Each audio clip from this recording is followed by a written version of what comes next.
Good morning, very good morning.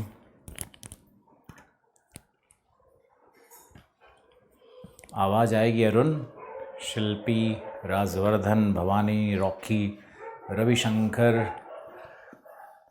Daniel, Jitendra, Ripu, Manorama, Kabbu, RK, Pankaj, Sapna, Amarinder, Archana, Akash, Nidhi, Satyam, Suraj, Hariom, Rocky. Good morning all. Deepak, प्रशांत,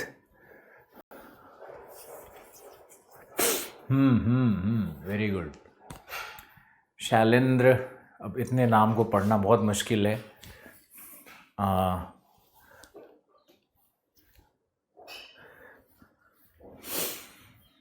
राजीव, रंजन, राजू, प्राज्वल, आप लोग तो मुझे चार्ज कर देते हो।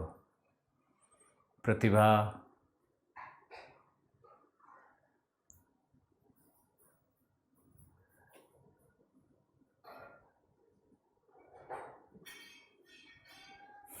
आपको देखकर जुनून आता है, मुझे बहुत रिफ्रेशिंग लगता है, मुझे बहुत शानदार लगता है। Chandraban, looking handsome sir, thank you. Bhavani Shankar, thank you. Devendra, Naman Yadav, Arun Yadav, Khushi, Vinay, Deepraj, Rohit Singh, Anand Raj. मैं आपको एक बात बताता हूँ आज। I am really thankful to thousands of students who have joined me. मैं उन हजारों छात्रों का, विद्यार्थियों का बहुत बहुत धन्यवाद करना चाहता हूँ। आप लोगों ने इस कोर्स प्रोग्राम को ज्वाइन किया और आप लोगों ने इसको बिल्कुल बहुत सक्सेसफुल बना दिया है और हम लोगों में ऊर्जा भर दी है। और इतने हज़ार बच्चे आएंगे पढ़ने के लिए, ये हमारी उम्मीद नहीं थी।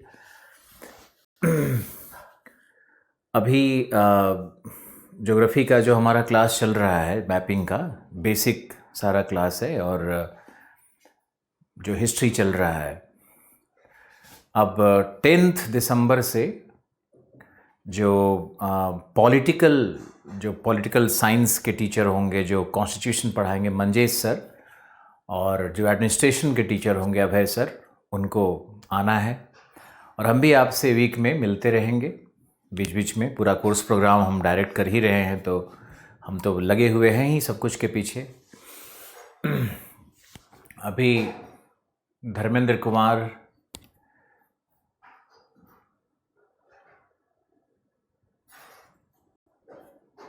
गीता, आप हाउसवाइफ हो फिर भी आप लगन से तैयारी करना चाह रहे हो।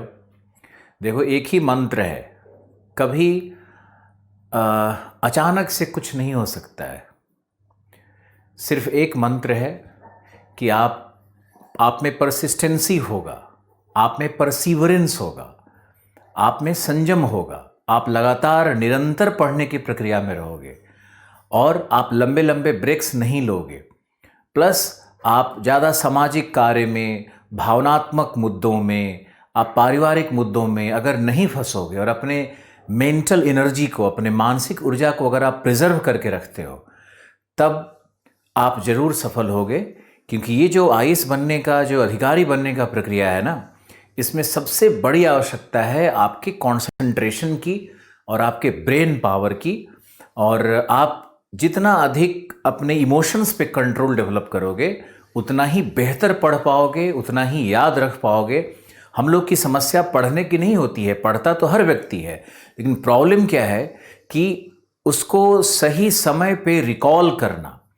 पढ़ तो लिया, याद भी कर लिया, उस क्षण हमने रिकॉल करके देखा तो याद भी आया, लेकिन एग्जामिनेशन के टाइम में जब हम लोग रिकॉल करने की कोशिश करते हैं तो दो दशाएं बनती है।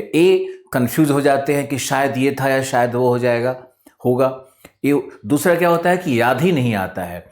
अब इसका कारण ये भी हो सकता है कि आपके अंदर का जो घबराहट है वो आपके यादाश्त को कमज़ोर कर रहा हो, और आप बाहर जब आओगे एग्जामिनेशन हॉल से तो वही प्रश्न फिर सॉल्व होने लगता है, वही प्रश्न सरल लगता है। अगर आप देखोगे ना कि जो विश्व का मैपिंग हम लोग कर रहे हैं, तो विश्व का मैपिंग अगर आप प्रश्न पत्रों में देखोगे, यूपी का देखोगे, राजस्थान का देखोगे या आईएएस का ही देखोगे, तो आपको ऐसा लगेगा कि ये सब हम कर सकते हैं। लेकिन एग्जामिनेशन कंडीशंस में जब आप जाते हो तब वहाँ पर वही प्रश्न आपसे गलत होने लगता है।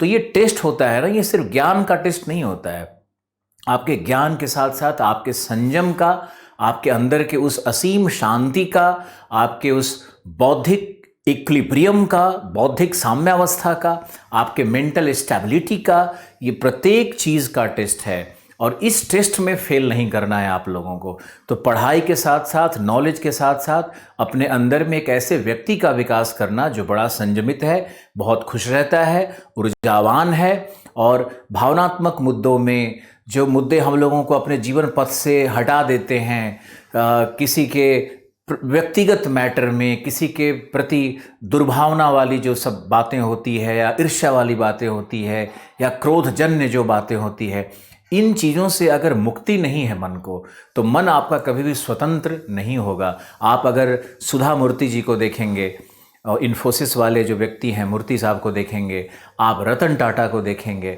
आप दुनिया के हर सफल और महान व्यक्ति को अगर आप देखेंगे, तो उसमें आपको एक असीम शांति दिखेगी। और वो शांति मुझे आप में चाहिए।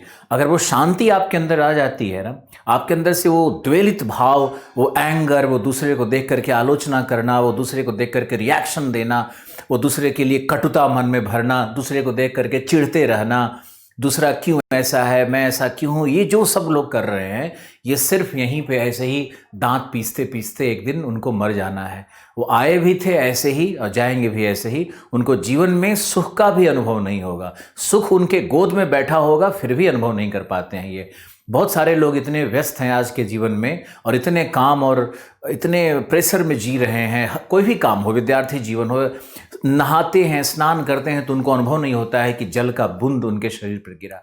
खाना खाते हैं, गुलाब जामुन खाते हैं, उनको मिठास का आभास नहीं होता है, उनको खोवे का आभास नहीं होता है। तो ये क्या ज़िंदगी है? जब आप ज़िंदगी को फील ही नहीं कर पा रहे हो, आप विद्यार्थी हो, और पढ़ने के उस उत्साह को, पढ़ने के उस ज्ञान को जब आप अंदर फील ही नहीं कर रहे हो, जब आप घबरा रहे हो, जब आप पैनिक में हो, जब आप रटने की कोशिश कर रहे हो, जब आप पागल की तरह दूसरे से कंपटीशन लगा रहे हो, तो फिर उसका कोई बहुत बड़ा अर्थ नहीं निकलता है। इसलिए हम आपके लिए बस 2 शब्द आज कहना चाहेंगे कि आप अपना जो आप काम कर रहे हो ना, उसमें किसी के कमेंट से प्रभावित नहीं होना है, किसी के विचार से प्रभावित नहीं होना है। एक आपके गुरु हैं, हम आपके टीचर हैं, बहुत सारे आपके टीचर हैं इस प्लेटफॉर्म पे, उनसे जो उचित मार्गदर्शन हो रहा है, या आपकी आत्मा, जो अंतर ज्ञान होता है व्यक्ति का ना, जो अंतर ज्ञान होता है, वो दूसरों के अनुभवों से आप सीखते हो, लेकिन जो उन अनुभवों से और अपने अनुभव से मिलकर जो अंतर ज्ञान होता है, ये व्यक्ति को वास्तविक दिशा प्रदान करता है। और हम लोग तो आपको जिस दिशा में जो दिशा दिखा रहे हैं उसका तो अनुपालन करना चाहिए, क्योंकि कोई आपके प्रति हमारे मन में ईर्ष्या भाव नहीं है। आपको लेकर के तो बस यही है कि आप लोग सफल हो जाओगे, तो हमारे लिए भी बहुत बड़ी उपलब्धि होती है। हमारे जीवन की उपलब्धि ही यही होती है कि आप बहुत सफल हो जाओ, और कहीं आपका लिस्ट में नाम आ जाए तो अद्भुत खुशी, अपार खुशी होती है। तो आप लोग हमसे प्रॉमिस करो कि आप लोग बेतुकी बातों को, बेफालतू बातों को अपने जीवन से बिल्कुल अलग रखोगे, और अंदर में उस परम शांति का अनुभव करोगे जो विद्या अध्ययन के लिए आवश्यक है। उपनिषद में एक शब्द लिखा हुआ है, श्रद्धावान लभते ज्ञानम, यानी जो श्रद्धावान है उसी को ज्ञान होता है। यहाँ श्रद्धा का अर्थ क्या है? श्रद्धा का अर्थ यहाँ पर है डिवोशन। जिसके अंदर में डिवोशन होगा, जिसके अंदर में भक्ति होगी, किताबों से भक्ति, किताबों से प्यार, ज्ञान से प्यार, नॉलेज से प्यार, नॉलेज देने वाले से भी प्यार, तो उसके प्रति रिस्पेक्ट। तो अगर मन में श्रद्धा होगी तो ज्ञान होगा। सामने वाला अगर थोड़ा अज्ञानी भी हो तो चलता है, क्योंकि उसके अज्ञान को जब आप वेरीफाई करोगे तब भी ज्ञान बढ़ता है। मेरी बातों को समझने की कोशिश करो। मान लो हमने आपको 2 गलत बातें बता दी, लेकिन हमने आपकी उस मस्तिष्क के उस केंद्र को हमने ट्रिगर कर दिया है, उत्तेजित कर दिया है, कि हमने आपको कुछ तो स्टिमुलेट कर दिया है आपके ज्ञान को। हमने गलत बात बता दी, आप उसको वेरीफाई करोगे, आप अपने अनुभव से सीखोगे, तो हमारा दिया गया गलत ज्ञान भी आपके अंदर में मधुर और सात्विक ज्ञान और उचित ज्ञान दे सकता है। तो जो व्यक्ति आपको गलत सिखाते हैं वो भी आपके गुरु हैं। जो आपको उचित मार्ग पे नहीं ले जाना चाहते हैं, आपसे ईर्ष्या करते हैं, आपको गलत चीज़ों का अर्थ बताने लगते हैं या जानबूझ करके भटकाते हैं, वो भी आपके गुरु हैं। क्योंकि आपका सबसे बड़ा गुरु कौन है? आप स्वयं हो। और जब आपके अंदर में अंतर ज्ञान नहीं होगा और उन लोगों की गलतियों से अगर आप सीख नहीं रहे हो और वेरीफाई नहीं कर रहे हो, कोई कुछ बताता है तो उसको वेरीफाई करना चाहिए कि हाँ भाई, वेरीफाई करने के बाद ये होता है कि उसको सत्य को जानना, स्वयं सत्य को जानना। तो अगर स्वयं सत्य को आप जानने की कोशिश करोगे तब आप बहुत शानदार और बड़े इंसान बनोगे।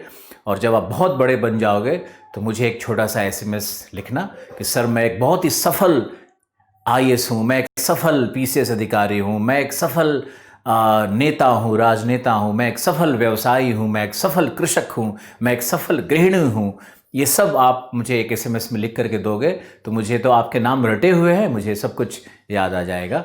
बस इतना ही आज के लिए। अब हम लोग चलते हैं साउथ ईस्ट एशिया में। और मुझे एक चीज़ का अनुभव है, 1 मिनट का समय और लेंगे। जैसे मान लो कि कोई व्यक्ति अपने शरीर के लिए रेगुलर हेल्थ एक्सरसाइज करता है और हेल्थ डाइट भी ले रहा है, एक्सरसाइज भी कर रहा है, हेल्थ डाइट भी ले रहा है, तो रोज प्रतिदिन डाइट के विषय में और एक्सरसाइज के विषय में कोई न कोई व्यक्ति होना चाहिए जिससे वो डिस्कशन कर रहा हो। और अगर वो डिस्कशन कर रहा होता है तो उसके अंदर में जो मोटिवेशन है ना उस चीज़ को अचीव करने के लिए, वो लगातार बना हुआ रहता है। इसीलिए जानबूझ करके हम आपसे रोज ही या 1-2 दिन के गैप पर कुछ न कुछ बात ऐसा जरूर करते रहते हैं ताकि आपके अंदर में वो ऊर्जा जो मुझे चाहिए, वो जो आत्मशक्ति जो आपके अंदर में उत्पन्न होना चाहिए, हम उसको कैसे जीवित रखें, ये हमारा लगातार प्रयास आपके साथ रहता है। इसको गलत अर्थ में नहीं लेना है कि कई बच्चे मुझे यहाँ दिल्ली में कहते हैं कि सर आप टाइम खराब कर देते हो। भाई तुम्हारा टाइम क्या खराब होगा? टाइम तो मेरा खराब होता है, क्योंकि मेरा टाइम बहुत कीमती है। तुम्हारा कीमती होगा तब जब तुम जीवन के उस फंक्शनल जोन में आओगे, जब कार्य क्षेत्र में आओगे, तब टाइम की कीमत समझ में आएगी। आज तो सारा टाइम तुम्हारे आगे नतमस्तक है। तुम जब चाहो सो सकते हो, जब चाहो उठ सकते हो। ऐसा हमारे जीवन में नहीं हो सकता है। तुम जो चाहो कर सकते हो, ये हमारे जीवन में नहीं हो सकता है। तो टाइम हमारे लिए बहुत इंपॉर्टेंट है। अब हम लोग चलते हैं पढ़ाई की ओर। ओके डैनियल, हम हेल्थ डाइट पे बात करेंगे। कुछ 2-4 दिन रुक जाओ, फिर हम बात करेंगे। और अगर तुम हमारे YouTube चैनल से जुड़ गए हो आप लोग, तो YouTube चैनल पे हम हेल्थ को लेकर के पूरा एक 25 दिन का मिशन करने वाले हैं। और उस मिशन में हम आपको बताएंगे कि क्या करना है। ओके, तो 25 दिन तक हमारे साथ हेल्थ मिशन आप ला करके देखो और देखो कितनी ऊर्जा और कितना ताकत का अनुभव होता है और कितना मज़ा आता है लाइफ में। ओके, करेंगे हम लोग। ओके, एक्सरसाइज के लिए आप चिंता मत करो। एक्सरसाइज के लिए टेस्ट अगले सैटरडे से फिर शुरू हो जाएगा। और आप अपने जिद पे मत उतरो। ये तो आपका जिद है कि एक्सरसाइज के बिना मैं नहीं पढ़ सकती, तो मत पढ़ो। बहुत सिंपल सा चीज़ है, मत पढ़ो। अभी तो क्या है कि पढ़ो रिवाइज करो, पढ़ो रिवाइज करो। फिर होता है पढ़ो रिवाइज करो, एडिशन करो, पढ़ो रिवाइज करो, फिर उसमें एडिशन करो।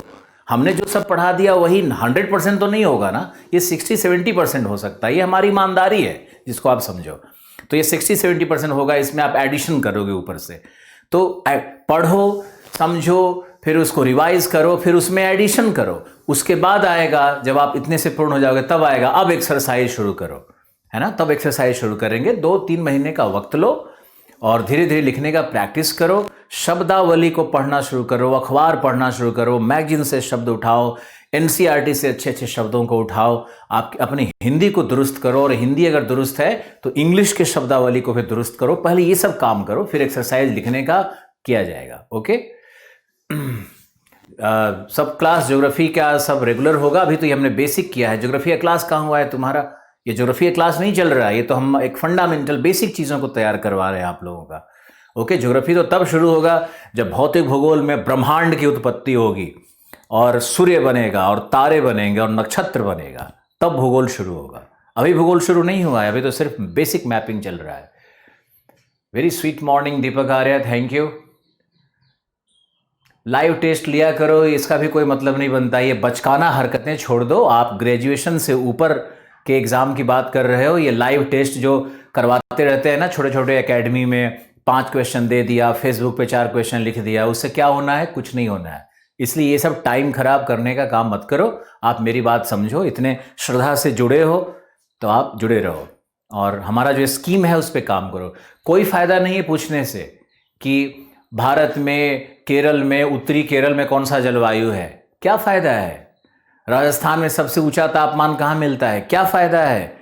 पीसीएस के कुछ प्रश्न इस तरह के आते हैं, उसका अलग से केयर कर लिया जाएगा। पहले आप विषयों को गहराई से पढ़ो। Okay okay, thank you Bhavani, रूप, आज़ाद, सब लोग बहुत अच्छा रिस्पॉन्स देते हो, मन खुश हो जाता है। अब हम लोग साउथ ईस्ट एशिया में हम लोग काम कर रहे थे और साउथ ईस्ट एशिया में जैसा कि हमने आपको बताया था कि अब इंडोनेशिया हमारे लिए है, तो अब इंडोनेशिया पे हम लोग काम करने वाले हैं। और ये आज रेड इंक लेके देखते हैं। तो ये हमारा इंडोनेशिया का सुमात्रा था, ये हमारा सुमात्रा था, ये हमारा जावा था,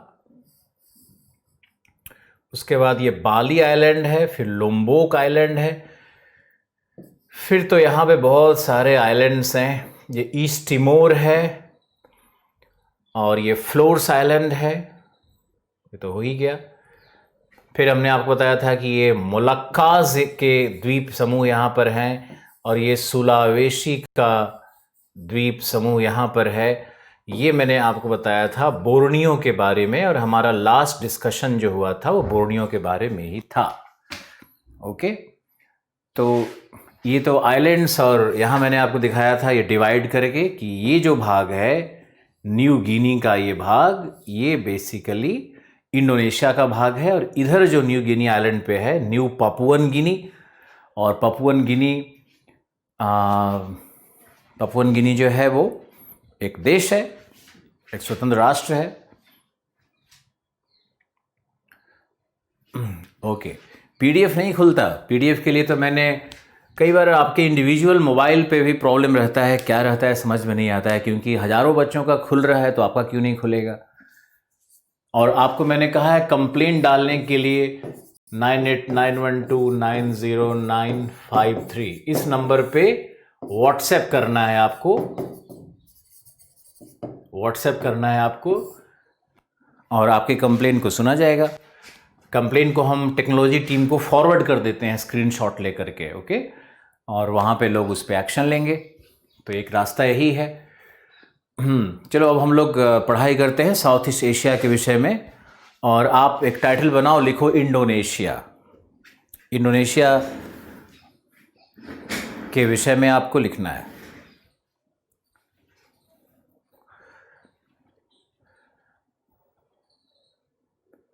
पपुआ गिनी एक द्वीप नहीं है, न्यू गिनी द्वीप का पूर्वी भाग है, एक स्वतंत्र राष्ट्र है। न्यू पपुआ गिनी ऑस्ट्रेलेशिया के अंदर में आता है, जिसमें कि ऑस्ट्रेलिया, न्यूजीलैंड वगैरह सब आते हैं।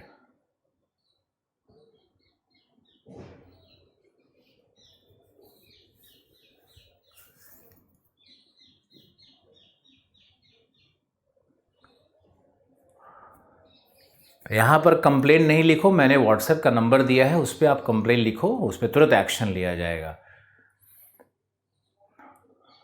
ओके, चलो हम लोग पढ़ाई करते हैं। लिखो इंडोनेशिया, और इंडोनेशिया में लिखो यह एक आर्कीपिलैगो है, द्वीप समूह है, जिसका निर्माण, यह एक द्वीप समूह है जिसका निर्माण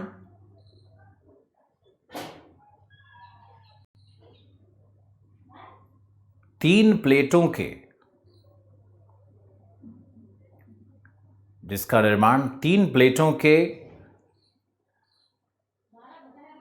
अभिसरण से हो रहा है। 3 प्लेटों के अभिसरण से हो रहा है। 3 प्लेटों का अभिसरण हो रहा है वहां पर।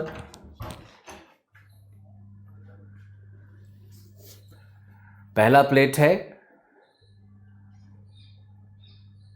इंडो ऑस्ट्रल प्लेट, या आजकल तो इंडियन प्लेट को ऑस्ट्रेलियन प्लेट से अलग कर देते हैं। जो बच्चे नहीं समझ पा रहे हैं वो सिर्फ इसको लिखो कि Indian plate plus Australian plate. जिनको प्लेट के विषय में नहीं पता है बिल्कुल दुखी मत होना। Indian plate, Australian plate, Pacific plate.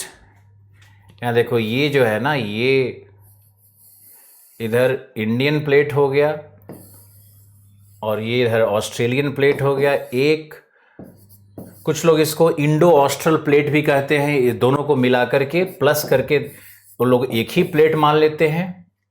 और यहाँ देखो ये है तुम्हारा पैसिफिक प्लेट, यहाँ पर पैसिफिक प्लेट है इधर। और ये जो है ना, ये फिलीपींस प्लेट है, ये फिलीपींस का प्लेट है। तो फिलीपींस का प्लेट छोटा प्लेट माना जाता है। और यहाँ जो ये ऊपर से आ रहा है, ये जो प्लेट इधर जो आया, ये जो प्लेट है, ये है तुम्हारा यूरेशियन प्लेट। ये यूरेशियन प्लेट है। तो अगर आप इसको समझने की कोशिश करो तो यूरेशियन प्लेट देखो ऊपर से, इधर से इंडो ऑस्ट्रल। अगर ऑस्ट्रेलिया को हम अलग मान लें तो फिर तो एक और प्लेट की संख्या बढ़ जाएगी, लेकिन इसको इंडो ऑस्ट्रल ही लोग कहते हैं एनसीईआरटी में। मेरे अनुसार से 2 अलग प्लेट है, नए रिसर्चेज के अनुसार 2 अलग प्लेट है। तो ये हुआ यूरेशियन प्लेट का और इंडो ऑस्ट्रल प्लेट का, और इधर से पैसिफिक प्लेट का। ये तीनों का देखो यहाँ पर, ये एक विशाल ट्राई जंक्शन का एरिया है ना। तो ये जहाँ पर ट्राई जंक्शन बनता है वहाँ पर द्वीप समूह और आर्किपिलैगोस बनते हैं। तो ये एक बहुत अद्भुत, भूगर्भ शास्त्र के हिसाब से ये एक बहुत ही अद्भुत जगह है और बहुत गहरे रहस्य हैं भूगर्भ शास्त्र के यहाँ पर छिपे हुए। तो मुझे तो लगता है कि प्लेट टेक्टोनिक थ्योरी में इंडोनेशिया के ओरिजिन पे भी हम लोग बात करेंगे और आपको समझाएंगे। ओके, आप इंडोनेशिया के विषय में लिखते रहो। प्लेट के विषय में दीपक हम बात करेंगे भूगर्भ शास्त्र में, अभी नहीं। आप लिखो, आगे लिखो। इंडोनेशिया एक आर्किपिलैगो है जहां पर 3 प्लेटों का संगम हो रहा है, जैसे Indo Austral plate, Pacific plate और Eurasian plate. Indo Austral plate, Pacific plate और यूरेशियन प्लेट। ओके, फिर लिखो, यह ज्वलंत ज्वालामुखी एवं भूकंप प्रभावित क्षेत्र है। प्लेट टकरा रहे हैं ना, ज्वलंत ज्वालामुखी एवं भूकंप प्रभावित क्षेत्र है। पूरा इंडोनेशिया में भूकंप ज्वालामुखी। फिर लिखो तथा सुनामी के, आपने सुनामी का नाम सुना होगा, तथा सुनामी का उत्पत्ति केंद्र है इंडोनेशिया के आसपास से ही। जो सुमात्रा है ना, और जावा सुमात्रा का जो रीजन है, वहीं पर जो भूकंप आते हैं समुद्र की गहराई में, उन्हीं से जो भयावह महोर्मी, जो महानुर्मियाँ, जो विशाल तरंगे उत्पन्न होती है समुद्र में, जो तट पे आने के बाद और जाइगेंटिक शेप ले लेती हैं और राक्षसी रूप ले लेती हैं, विशाल रूप ले लेती हैं, वो जो सुनामी कहलाती हैं। सुनामी पर तो आपको बहुत बढ़िया पढ़ाना होगा ना मुझे, सुनामी तो कोर विषय है, लेकिन अभी बस कहानी कहने दो, बेसिक चल रहा है। तो जो सुनामी बनती हैं, जो सुनामी तरंगे बनती हैं, महोर्मियाँ बनती हैं, उसका ये उत्पत्ति केंद्र है इंडोनेशिया। तो याद रखना कि दुनिया में सुनामी का जो सबसे बड़ा केंद्र है वो कौन है? इंडोनेशिया है। और कहाँ बनता है? ये जावा और सुमात्रा के किनारे वाले भागों पर बनता है ये सबसे ज़्यादा। ओके, आगे देखो इंडोनेशिया के विषय में लिखो, विषुवतीय वर्षा वन है। यहाँ की जलवायु क्या है? विषुवतीय वर्षा वन है, क्योंकि ये लगभग विषुवत पर अवस्थित है, तो विषुवतीय वर्षावन जलवायु होगा। और विषुवतीय वर्षावन जलवायु में क्या होता है? सालों भर वर्षा, सघन वृक्ष, सदा हरित वृक्ष। हमने ये सब बातें थोड़ी बहुत तो की ही है। तो ये सदा हरित वर्षा वहाँ पर है, सदा हरित वृक्ष है, वन है, और सालों भर वर्षा है। ओके, अब आगे देखो, जो की पॉइंट जो आईएएस में आने वाला है ना, उसको समझना है आप लोगों को। जैसे सुनामी इंपॉर्टेंट है, आजकल डिजास्टर मैनेजमेंट और नेचुरल डिजास्टर पे इतनी बातें की जा रही है, तो बेसिक नॉलेज सही होगा ना। डिजास्टर और डिजास्टर मैनेजमेंट आपके सिलेबस में भी है, पेपर 3 में है आईएएस में, तो वहां पे कैसे आप सुनामी मान लो पढ़ने जाओगे, तो उसका एक होना चाहिए ना कि मरुभूमिकरण आपने पढ़ा है अपने से, अभी मरुभूमिकरण का मैंने आधार बता दिया है। अब ये सुनामी कहाँ पर होता है, प्लेटों के टकराव से होता है, इंडोनेशिया के पास होता है, ये मैंने आज आपको इंगित कर दिया, पढ़ाया नहीं, इंगित कर दिया है। आगे पढ़ने का काम करेंगे इसको डिटेल से। अब देखो क्या करना है कि लिखना है, यहां पे विषुवतीय वर्षावन जलवायु है, तथा सुमात्रा पर और बोर्नियो पर, सुमात्रा, बोर्नियो, कालीमंतन जो उसका भाग है इंडोनेशिया का, तो कालीमंतन, और सुलावेसी, इन सभी द्वीपों पर, फिर न्यू गिनी पर भी, इन सभी द्वीपों पर वर्षावन फैले हुए हैं। इन द्वीपों पर वर्षावन फैले हुए हैं। तो अगर हम लोग वर्षावन की बात करें तो सबसे अधिक वर्षावन कहाँ है? अमेज़न फॉरेस्ट में। आप इसको लिख लो, अमेज़न फॉरेस्ट में सबसे अधिक वर्षावन है, जिसको हम लोग कहते हैं lungs of the earth. Lungs of the earth है वो। दूसरा सबसे अधिक है वर्षावन इंडोनेशिया में, अफ्रीका में नहीं है। कोई गलत इंफॉर्मेशन मत याद करना।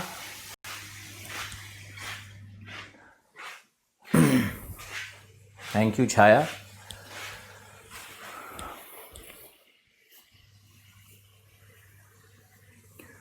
फिर तीसरे में आएगा आपका अफ्रीका, तीसरे में अफ्रीका आएगा। इंडोनेशिया में सेकेंड हाईएस्ट एरिया है under equatorial rain forest, Brazil के बाद, उसके बाद इंडोनेशिया आएगा। ओके, ब्राज़ील में सबसे ज़्यादा है। फिर आप लिखो, और लिखो इसमें कि जावा पर लिखना है। जावा एक ज्वालामुखीय द्वीप है। कम से कम जावा के विषय में तो जानना ही होगा। तो यह एक ज्वालामुखीय द्वीप है।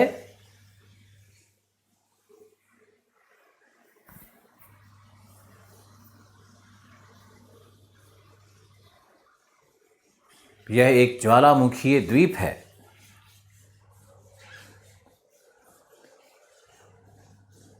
जहां चट्टानें बैसाल्ट से बनी है, चट्टानें बैसाल्ट से बनी है,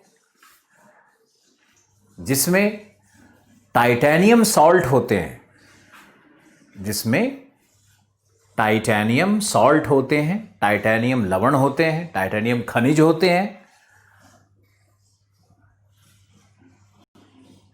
टाइटेनियम खनिज होते हैं।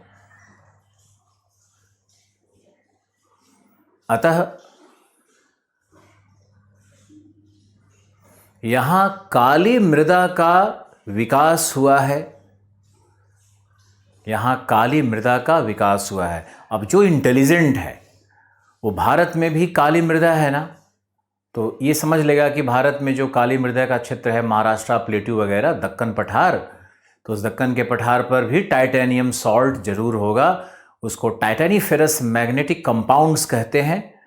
तो आप टाइटेनियम सॉल्ट ही लिखो, इतना लंबा लिखने की क्या ज़रूरत है। मेरा उद्देश्य ही है सरलीकरण करना प्रारंभिक चरणों में। तो आप टाइटेनियम सॉल्ट के कारण काली मृदा है, जो अत्यंत उपजाऊ है। जावा में सबसे अधिक उपजाऊ मृदा मिलती है।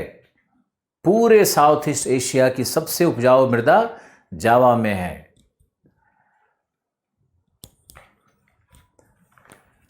तो सबसे अधिक उपजाऊ मृदा जावा में मिलती है। फिर लिखो, विश्व का मोस्ट डेंसली पॉपुलेटेड आइलैंड जावा है। मोस्ट डेंसली पॉपुलेटेड आइलैंड जावा है। सबसे अधिक घनत्व का जो द्वीप होगा वो जावा है।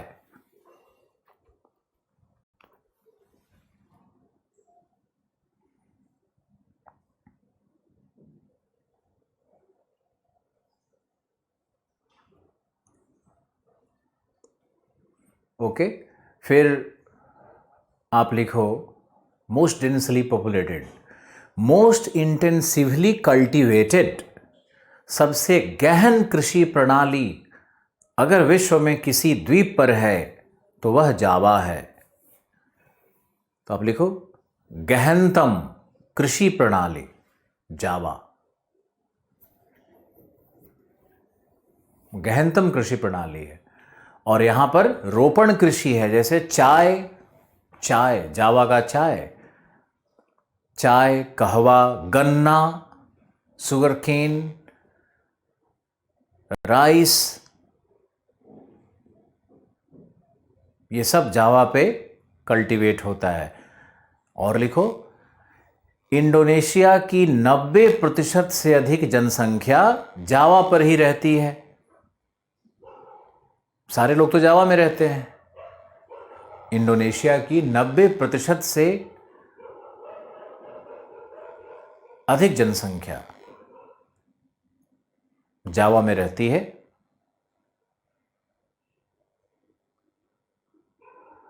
फिर आप अब ऐसा करो कि जावा पर जो सिटीज बने हुए हैं उनका नाम मुझे बताओ देख करके। एक तो जकार्ता है, जकार्ता नहीं बताना, सिटीज का नाम बताओ। यहां पे देखो जकार्ता लिखा हुआ है।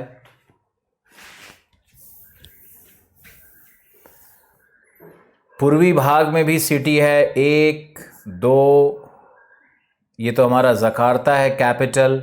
नीचे में है 3, यहाँ ऊपर में है एक और, जकार्ता के पास में है 4। तो कम से कम 4 सिटीज़ को लोकेट करो जावा में। और सुमात्रा में हम लोग बाद में करेंगे।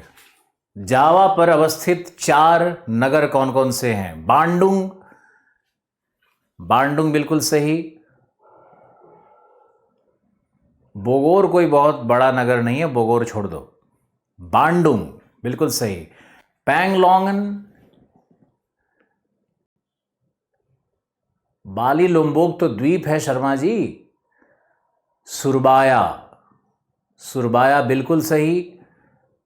तो एक है बांडुंग, दूसरा है सुरबाया।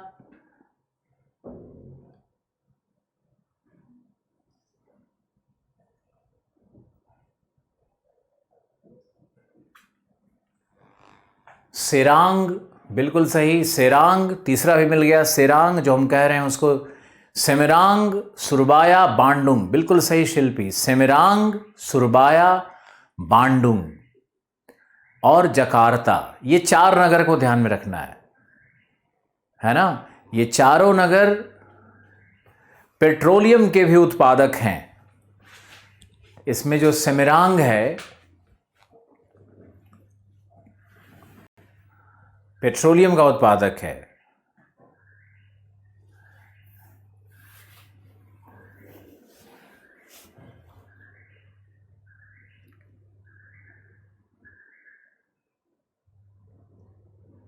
सुरबाया पेट्रोलियम का उत्पादक है, सेमेरांग पेट्रोलियम का उत्पादक है, बांडुंग ये 3 और जकार्ता ये 4 नगर का लोकेशन आपको याद रखना होगा। अब हम लोग चलते हैं सुमात्रा के ऊपर में। और सुमात्रा और जावा के बीच में सुंडा स्ट्रेट था। तो सुमात्रा में आप देखोगे तो सुमात्रा के पूर्वी भाग में ही 2-3 नगर बहुत ही महत्वपूर्ण हैं। यहाँ पे देखो बिल्कुल इस तट के पास यहाँ पर एक नगर है, फिर उसके ऊपर एक नगर है, फिर ऊपर एक नगर है। यहाँ तो हमने आपको बांडा ऐसे बताया ही था, यहाँ पर बांडा ऐसे था। अपने एटलस में देखो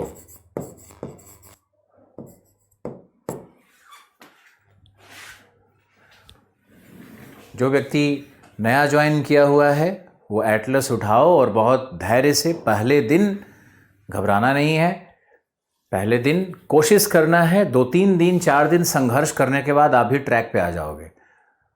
पालिम्बांग, पालिम्बांग बिल्कुल, पालिम्बांग एक शहर है। सुमात्रा पर जो प्रमुख 3 नगर हैं पूर्वी भाग में, उसका नाम लिखो। एटलस से देख करके उसका नाम लिखना है। मेडान, पैलेम्बांग, जाम्बी, जाम्बी तो उसी का, बांडा ऐसे नहीं, हो तो पीछे है, पश्चिम की ओर है।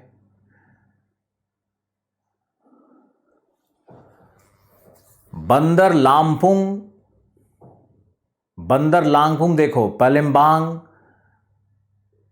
यार जोहोर बाहर हो, तुम कहाँ देख रहे हो, ऊपर चले गए हो। मैदान सही है। बंदर लांगपुंग देखो, बंदर लांगपुंग, मैदान, पैलेम्बांग, 3 सिटीज को देखो और लिखो। बंदर लांगपुंग में भी पेट्रोलियम है।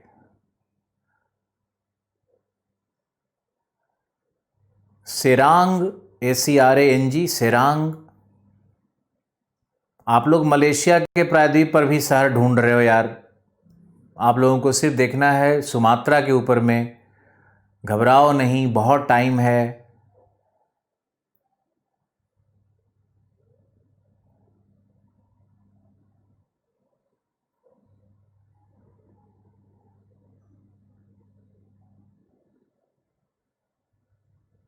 बस हो गया। तो सुमात्रा और जावा हमने देख लिया। अब आगे लिखो बाली। बाली लिखो, बाली। देखो, बाली को हिंदू आइलैंड कहते हैं। बाली हिंदू आइलैंड है।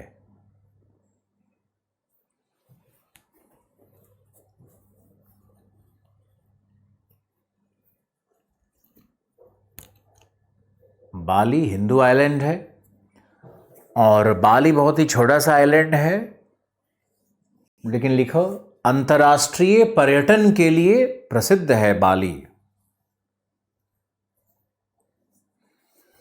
प्रशांत रावत जी आ रहा है। विच एटलस, ऑक्सफोर्ड या ब्लैक स्वान, या दोनों?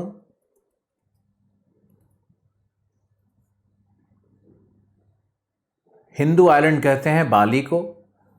पर्यटन के लिए प्रसिद्ध है। ऑस्ट्रेलियन टूरिस्ट बहुत आते हैं यहाँ पे, जाओगे तो ऑस्ट्रेलियंस बहुत मिलेंगे।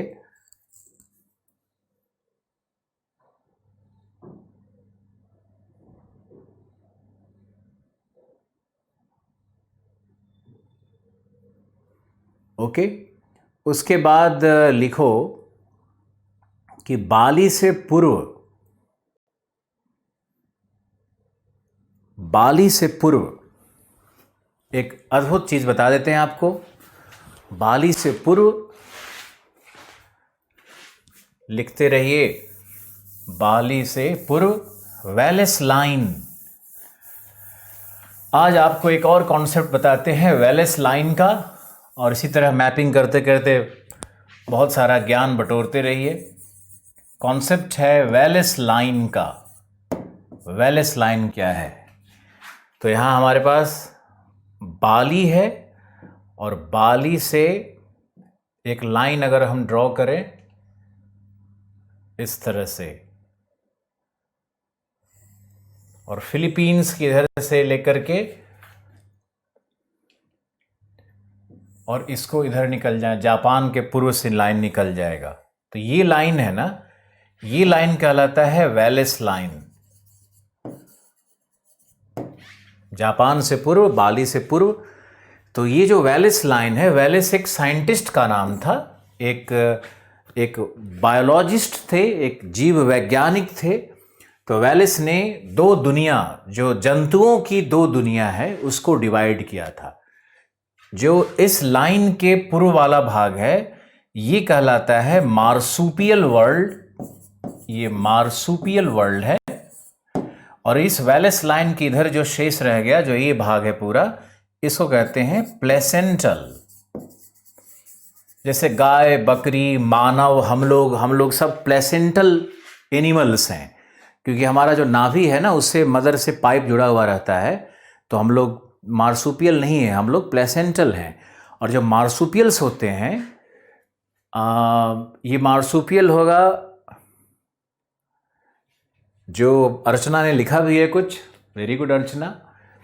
तो ये जो मार्सुपियल होगा ये कंगारू जैसे होता है, जिसको आप लोग कैंगरूज कहते हैं, आप लोग कंगारू कहते हो। तो ये जो कैंगरूज होते हैं, कैंगरूज के मदर के पेट में वो एक पाउच लगा रहता है जिसमें छोटा बच्चा उसका बैठा हुआ रहता है, वहीं उसका पोषण होता है। तो ये कैंगरूज और जो ओपोजम्स होते हैं, ओपोजम भी एक तरह का मार्सुपियल जीव है, ओपोजम कहते हैं, कंगारू कहते हैं। कंगारू अलग है, ओपोजम्स अलग हैं। तो ये मार्सुपियल वर्ल्ड है, ये प्लेसेंटल वर्ल्ड है, और ये है हमारा वेलेस लाइन। तो वेलेस लाइन के विषय में आप लोग इंटरनेट पे सर्च मार के थोड़ा बहुत देख सकते हो। क्या है ये? चार्ल्स वेलेस नाम था इसका। प्रेम चौरसिया वेलेस का पूरा नाम लिख के भेज रहे हैं, बहुत अच्छा लगा। बाली आइलैंड एटलस में कहाँ है? बाली आइलैंड है जावा से बिल्कुल पूर्व, जो छोटा सा द्वीप दिख रहा है, बहुत छोटा सा है वो, जावा के पूर्व बाली आइलैंड है, उसके पूर्व में वेलेस लाइन है, ये आपको याद रखना है। अब जो यहाँ पर, अब ये जो इंडोनेशिया का ये पूरा भाग है, वेलेस लाइन से इधर जो पूरा इंडोनेशिया का भाग है, ये पूरा का पूरा ट्राइबल है, ये ट्राइबल भाग है। और यहाँ पर मिलता है, ट्राइब का नाम है लोम्बोक ट्राइब, यहाँ मिलता है बंटुक ट्राइब, लोम्बोक है, बंटुक है, ये दो सबसे डोमिनेंट ट्राइब है जिसका नाम याद रखना है। और जावा में जो कृषि प्रणाली है उसको हम लोग हुमा भी कहते हैं, ये वही है शिफ्टिंग कल्टीवेशन का एक फॉर्म। शिफ्टिंग कल्टीवेशन यानी चल कृषि या स्थानांतरित कृषि, स्थानांतरित कृषि हुमा कहलाता है जावा में, याद रखना। हुमा क्या है, लडांग क्या है, लडांग हमने आपको पढ़ाया था, और हुमा क्या है।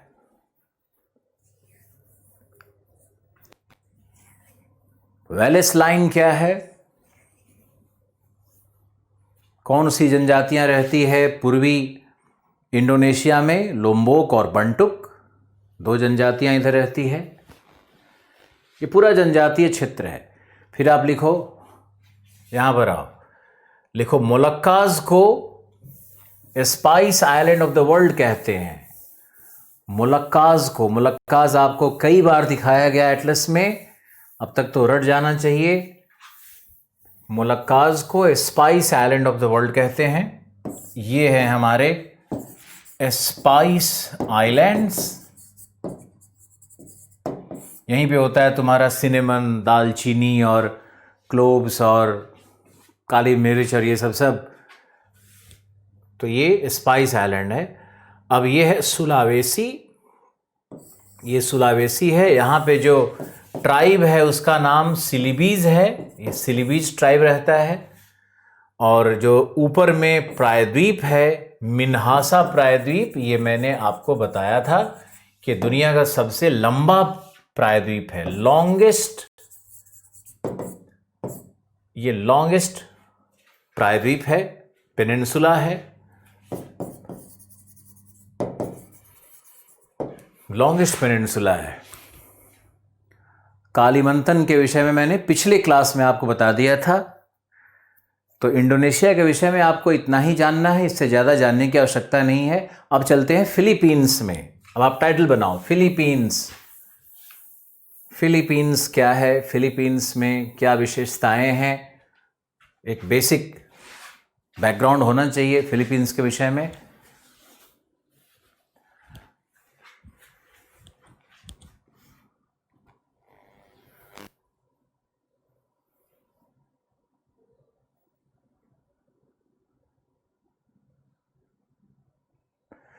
वेलेस लाइन नहीं दिखेगी आपको, वो एक काल्पनिक रेखा है, वेलेस लाइन एटलस में नहीं है। ओके, अब आप देखो फिलीपींस में आओ, तो फिलीपींस के विषय में आपको लिखना है। आप लिखो लिखो फिलीपींस में सर्व प्रमुख द्वीप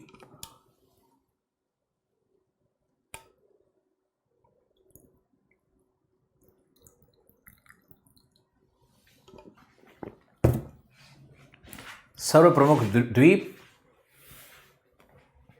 धर्मेंद्र जी हो रहा है।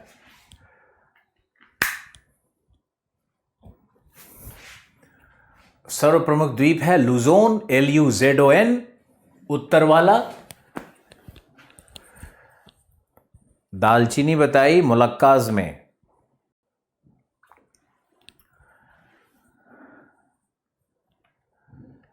कृषि है Huma, HUMAH। Shailendra Singh has visited Philippines. Oh great. Pineapple खाया या नहीं फिलीपींस का? फिलीपींस तो लिखो लुजोन आइलैंड पर 90% जनसंख्या रहती है फिलीपींस की, जो कैथोलिक क्रिश्चियन हैं, ऑर्थोडॉक्स कैथोलिक क्रिश्चियन हैं।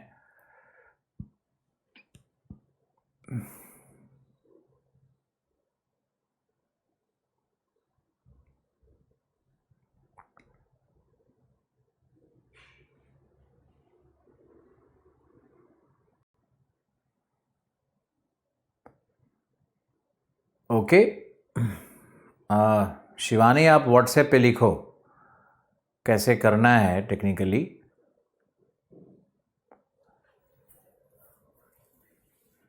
तो आप लिखो लुजोन पर 90% से अधिक फिलीपींस की जनसंख्या रहती है, जो कैथोलिक ऑर्थोडॉक्स क्रिश्चियंस हैं।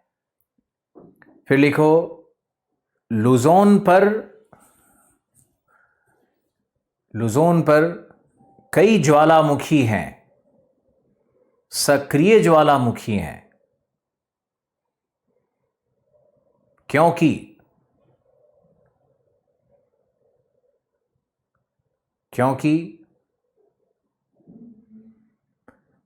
फिलीपींस चारों तरफ से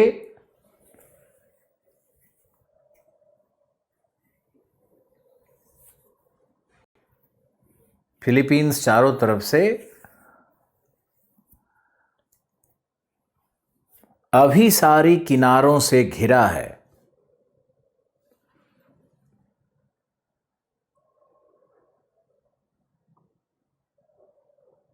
अभिसारी किनारों से घिरा है।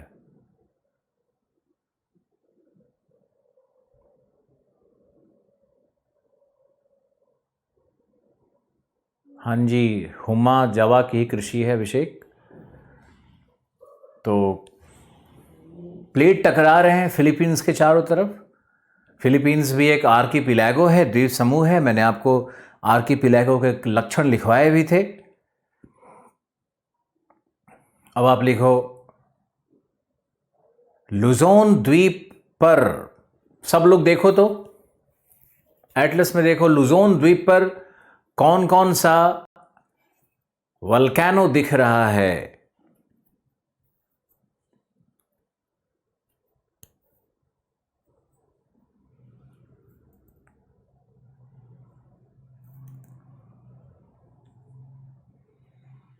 लुजोन द्वीप पर कौन कौन सा वल्केनो दिख रहा है, देख करके बताओ।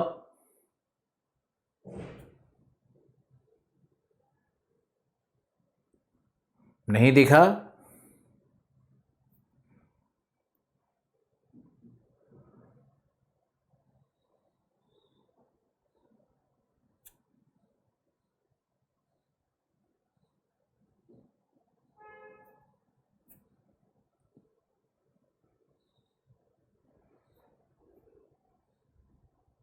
Mindoro, Saint Thomas, Daniel, Nasreen,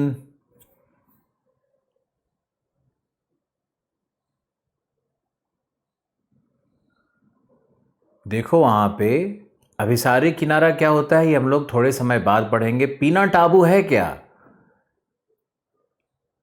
पीना टाबू देखो,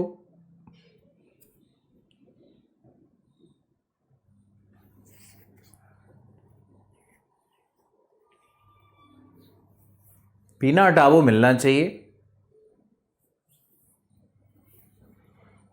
लुजोन पे अगर कोई नदी है तो उसका नाम देख करके बताओ।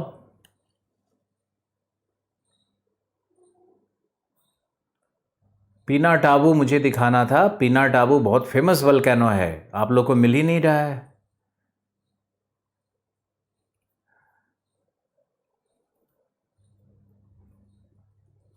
मजहर को मिला माउंट पीना टाबू, गुड। सैन कार्लोस भी एक ज्वालामुखी है। मिंडोरो,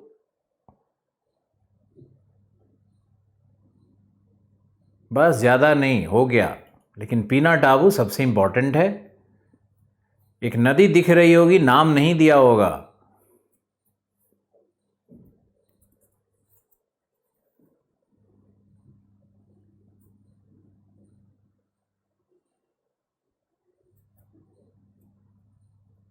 सेंट थॉमस नदी है।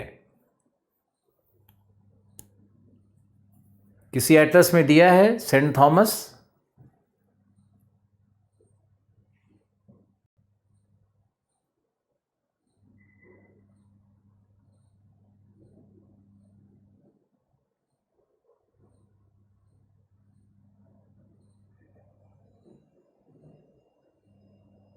सेंट थॉमस नदी प्रशांत रावत को, आकांक्षा को मिलना शुरू हो गया है। अब यहां पर देखो कि फिलीपींस की राजधानी कहाँ है, लिखते भी रहना है।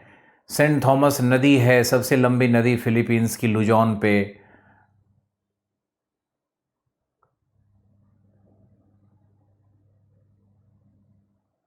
यहां भूकंप बहुत आता है। क्यों आता है वो मैंने लिखवाया कि यहां पर प्लेटों का अभिसारी किनारा है। किसी एटलस में नहीं भी हो सकता है, घबराना नहीं है।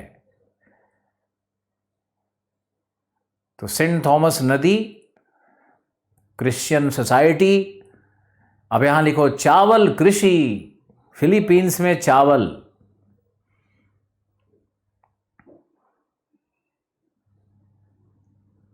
फिलीपींस में चावल कृषि।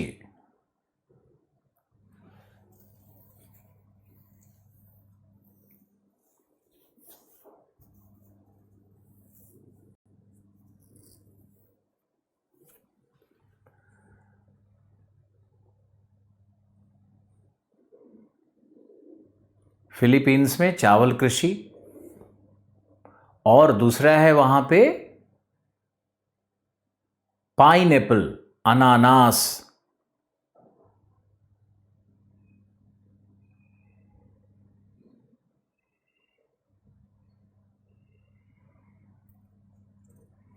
अनानास की खेती होती है, पाइनएप्पल की खेती होती है फिलीपींस में, और चावल की खेती होती है। फिर एक और कैपिटल सिटी है मनीला, देख लो। मनीला वहाँ का सबसे बड़ा महानगर है, और पूरे साउथ ईस्ट एशिया में जकार्ता के बाद सेकेंड मोस्ट पॉपुलेटेड सिटी है मनीला। मनीला कभी जकार्ता से ऊपर भी हो जाता है और कभी कभी नीचे भी रहता है जनसंख्या में। अभी जकार्ता नंबर 1 पर है, नंबर 2 पर मनीला है लार्जेस्ट सिटी में। ओके। और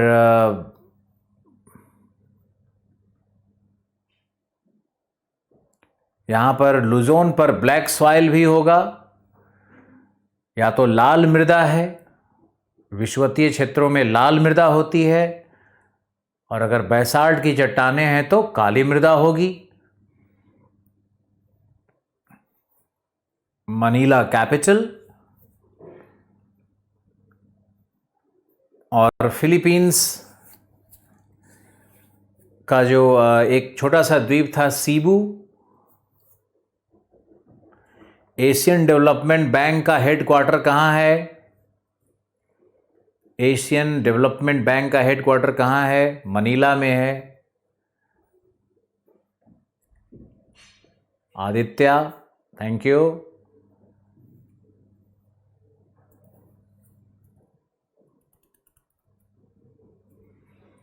ग्रेट। फिर लिखो, आप लिखो इसमें,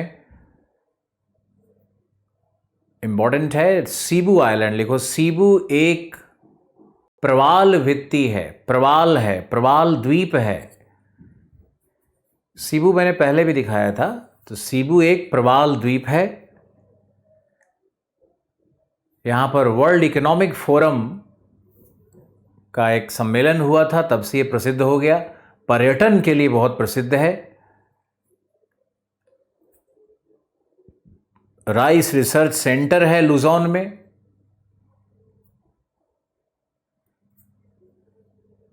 मनीला में राइस रिसर्च सेंटर भी है।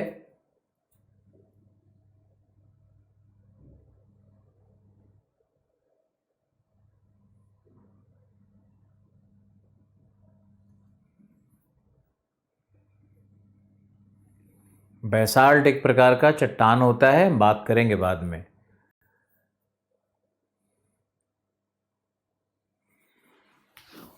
ओके, सीबू हो गया। अब सीबू के बाद मिंडानाओ। तो मिंडानाओ में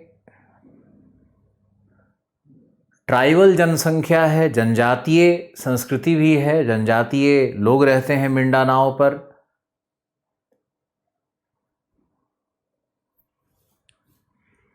मिंडानाओ द्वीप जनजातीय आबादी से, जनजातीय जनसंख्या है वहां पे मिंडानाओ पे।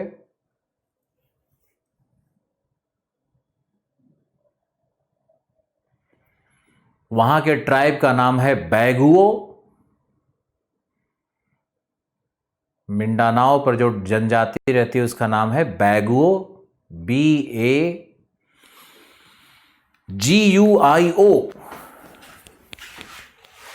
ये देखो, ये मिंडानाओ है ना, तो यहां पर बैगुओ जनजाति रहती है। और जो ये लोग कृषि प्रणाली जो यहां पर है, तो कृषि प्रणाली को भी बैगुओ ही कहते हैं। यहां की कृषि प्रणाली भी बैगुओ कहलाती है।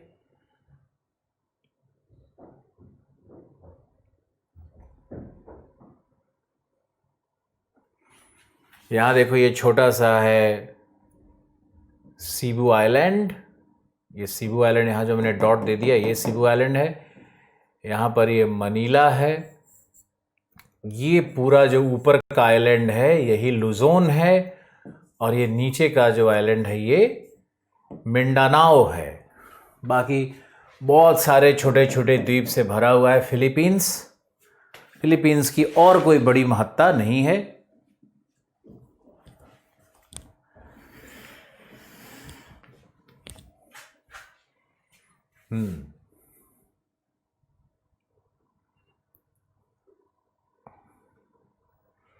अब हम लोग चलते हैं नए चैप्टर की ओर, और नए चैप्टर में पहले चलते हैं ईस्ट एंड फार ईस्ट। आप इस दृश्य को देखो, अद्भुत, रोचक। दुनिया का ये बहुत ही महत्वपूर्ण क्षेत्र, व्यापार के दृष्टिकोण से, शक्ति संघर्ष के दृष्टिकोण से, परमाणविक दृष्टिकोण से, इसको कहते हैं ईस्ट एंड फार ईस्ट, सुदूर पूर्व। तो जो फार ईस्ट है उसमें आएगा कोरिया और जापान, और ईस्ट में आता है Mongolia, China, Hong Kong, Taiwan, Macau. अब आपको याद रखना है कि ये मैकाओ एक छोटा सा यहाँ पर तट पर बसा हुआ एक विशाल नगर था पोर्चुगीज का। तो ये वापस चाइना में चला गया है, हांगकांग भी वापस चला गया है, यूके के द्वारा सब वापस कर दिया गया। लेकिन हांगकांग और मैकाओ में आज भी यूरोपियन कल्चर है ना।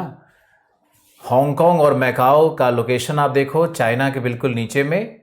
और ये है ताइवान, जो लगातार स्वतंत्र होने के लिए संघर्षरत रहता है। ताइवान में भी यूरोपियन कल्चर है, व्यापारिक केंद्र था, उपनिवेश का केंद्र था। जैसे हमारे यहाँ गोवा में पुर्तगीज रहे तो गोवा का कल्चर बिल्कुल अलग कल्चर है। अब भले ही वहाँ चारों तरफ उत्तर प्रदेश बिहार से जाकर के बहुत लोग ठेला लगा दिए हैं और कल्चर बदलते जा रहा है, जो मुझे पसंद नहीं है। इसलिए नहीं पसंद है क्योंकि आपको पता ही है कि हम भी इसी धरती से जन्म लिए हैं। लेकिन मेरा अपना थ्योरी है कि जो गोवा का अपना सुंदर कल्चर है वो जब तक अपने रूप में नहीं रहेगा तो कोई भी बड़ा कल्चर किसी छोटे कल्चर को निगल न जाए।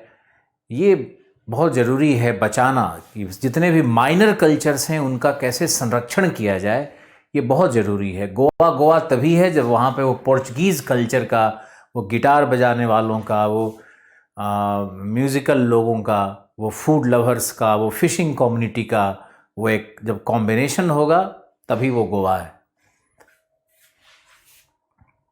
अब यहाँ देखो, पूरे ईस्ट एशिया में सबसे ऊपर जो एक कंट्री है, इसको देखो, ये है हमारा मंगोलिया। राजधानी है उलान बटोर। आप अपने एटलस में जल्दी से पलटो।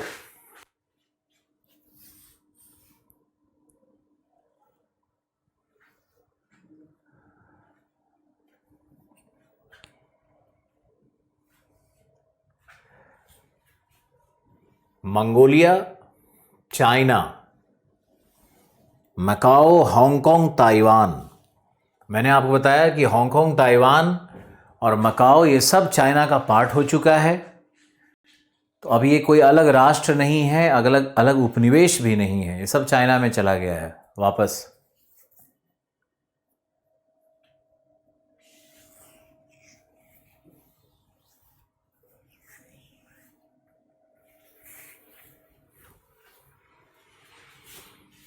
अगर ये चाइना की सीमा देखोगे तो चाइना की विशालता को देखो, यहाँ भी कैप्चर कर रखा है। बहुत सारा विवाद है चाइना को लेकर के। चाइना को पढ़ने पढ़ाने में मज़ा आएगा। चाइना को समझना भी बहुत ज़रूरी है, और चाइना के पूरे भूदृश्य और उसके संसाधन और उसके सब कुछ को समझना बहुत ज़रूरी है। इतना विशाल चाइना यहाँ पर है। चाइना का भी हम डिवीज़न करके बताएंगे आपको।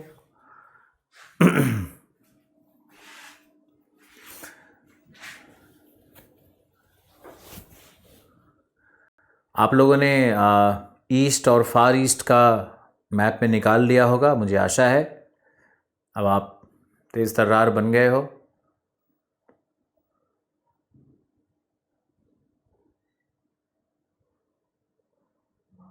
हाइड्रोकार्बन्स कहाँ नहीं है? साउथ ईस्ट एशिया में इतना तो बताया हाइड्रोकार्बन्स।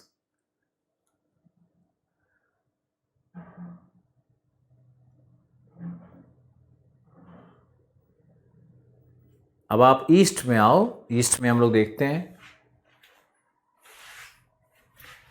पहले तो ये देखो कि चाइना और भारत कितना छोटा दिख रहा है चाइना के टोटल एरिया से।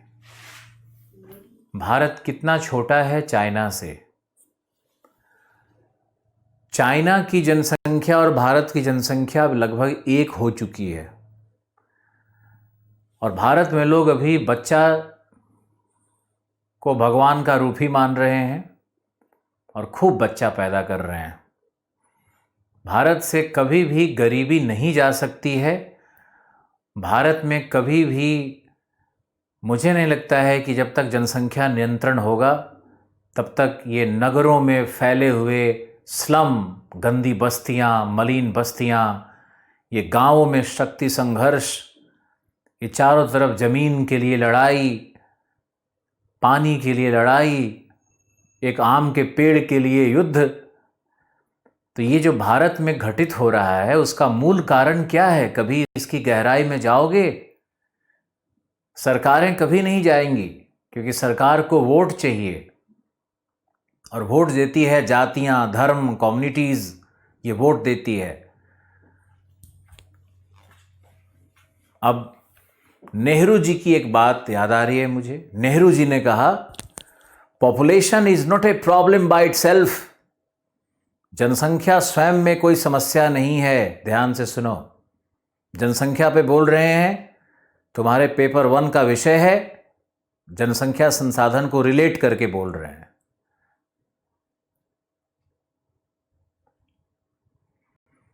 एक लिख रहा है नोट सही से तैयार नहीं हो रहा है। नोट्स तैयार करने कौन कह रहा है? बेसिक इंट्रोडक्टरी क्लासेस चल रही हैं, उसमें आपको पूरी दुनिया का नॉलेज लेना है, फैक्चुअल नॉलेज लेना है। बीच बीच में कोई कॉन्सेप्ट होता है तो हम लिखवा देते हैं। तो नोट्स क्या, तुम ग्रेजुएशन का नोट्स बना रहे हो क्या? यूपीएससी नोट्स पूछेगी क्या? वो तो ऑप्शनल जब आपका आएगा तो ऑप्शनल में नोट्स बनता है। जीएस को आप पहले पढ़ो और नोट्स की चिंता कम करो। जितना लिखवा रहे हैं उतना ही नोट्स। इंडिया में एक सुई के लिए लड़ाई होती है, बिल्कुल सही। आप ऐसे देखो कि नेहरू का मैंने स्टेटमेंट दिया कि नेहरू ने क्या कहा। नेहरू जी एक विजनरी थे, एक महान व्यक्ति थे, अंतर्राष्ट्रीय पुरुष थे, एक महान धर्मनिरपेक्ष नेता थे भारत के। तो नेहरू जी ने क्या कहा कि population is not a problem by itself, but no problems can be resolve without controlling it. यानी कि जब तक जनसंख्या को रोका नहीं जाएगा समस्याएं खत्म नहीं होंगी। ये नेहरू का स्टेटमेंट है, लेकिन इस देश में कोई सुनने वाला नहीं है, कोई नहीं सुन रहा है। नेता अभिनेता सब। तो हमारी जनसंख्या पहुंच गई है चीन के बराबर, और चीन के तुलना में हमारे पास क्षेत्रफल कितना कम है? कभी सोचा? कभी सोचो। चीन की तुलना में संसाधन कितना कम है? कभी सोचो। हर बात के लिए हम लोग देश को गाली, तंत्र को गाली, डीएम को गाली, आईपीएस को मारपीट, यही करते रहते हैं। तुम लोग सब एक दिन बनोगे आईएएस आईपीएस, इसलिए हम पहले ही आपको समझा रहे हैं, तुम पब्लिक सर्वेंट बनने वाले हो। तो आपको ये जो दर्द अनुभव होगा ना, जब आप किसी रैंक को होल्ड करोगे, तब आपको समझ में आएगा कि इतनी मारामारी क्यों है। और सबसे ज़्यादा मारामारी आखिर उत्तर प्रदेश बिहार में ही क्यों है? क्योंकि यहाँ के जनसंख्या घनत्व को देखोगे तो डर जाओगे। बांग्लादेश जैसा हो रहा है। जनसंख्या वृद्धि दर देखोगे तो 3.5, 3.6, 3.3 इस तरह का ग्रोथ रेट है, पॉपुलेशन ग्रोथ रेट है यूपी बिहार में। राजस्थान में भी ऐसे ही है, मध्य प्रदेश ऐसे ही जा रहा है, लगभग छत्तीसगढ़, झारखंड, ये सब ऐसे ही जा रहे हैं। तो ये आप देखो कि जनसंख्या इतनी पॉपुलेशन है। डॉक्टर भीमराव अंबेडकर ने, ज्ञानी व्यक्ति थे, भीमराव अंबेडकर एक बहुत बड़े विद्वान थे भैया, ऑक्सफोर्ड में बाहर में पढ़े थे वो। हाँ, तो विद्वान थे। उन्होंने लोकसभा में कितने सीट्स बनाए? 545। आज उन्होंने 545 सीट बनाए। इसका मतलब था कि उनके अनुमान से 60 करोड़ भारत की जनसंख्या होगी और उसके बाद जनसंख्या रुक जाएगी, ऐसा सोचा था उन लोगों ने। लेकिन यहां 1 अरब 60 होकर के भी नहीं रुक रही है। तो आप देखो कि कितना विभत्स रूप आ रहा है, ये जो भयानक रूप आ रहा है भारत में, जो गरीबी और जो हाहाकार और जो अनएम्प्लॉयमेंट। लोग कहते हैं कि सरकार एम्प्लॉयमेंट जनरेट नहीं कर रही है। अरे भाई, जिस देश में एक दशक में 20 करोड़ बच्चा पैदा लेगा, हर क्षण जहां बच्चा पैदा लेता है वहां कहां से नौकरी बनेगा? एक ठेला होगा, उसका बाप चलाएगा, बेटा निकलेगा 4 ठेला और घुसाएगा। इस सत्य को समझो। इसलिए तुम लोग अपने आसपास के क्षेत्र में जहां भी हो, कम से कम इस जागरूकता को तो लाओ, देश को बचाओ, बहुत जरूरी है। ऊपर से हमारे जो सारे पड़ोसी देश हैं सब इधर ही ठूसने में लगे हुए हैं। उनके पास तो बहुत बुरा हाल है, वो जनसंख्या रोक नहीं सकते, अब सब लोग इधर ही आइए। तो हमारा देश क्या बनेगा? क्या 100 साल बाद दिख रहा है भारत? जो यहाँ के अमीर लोग हैं वो यूएस माइग्रेट कर जाते हैं। टाइम्स ऑफ इंडिया का रिपोर्ट पढ़ो, 55 लाख अमीर भारतीय माइग्रेट कर गए, बाहर चले गए देश छोड़ करके। मित्तल जैसा टाइकून भारत में आता नहीं है, नहीं आना चाहता है। सिर्फ एक टाटा है जो कि भक्त हैं, देशभक्त हैं, वो भी अब बेचारे रतन टाटा अंतिम समय में जा रहे हैं। ज्ञान की कमी नहीं है, उनमें इतनी अज्ञानता भरी हुई है, इतना अंधविश्वास भरा हुआ है कि अगर हम समझाने जाएंगे ना तो हमको मार डालेगा। तुम समझाने जाओगे ना, देखना कैसे तुम्हारे ऊपर सब पीछे पड़ जाएगा। आपकी नहीं हुई है, मेरी भी नहीं हुई है।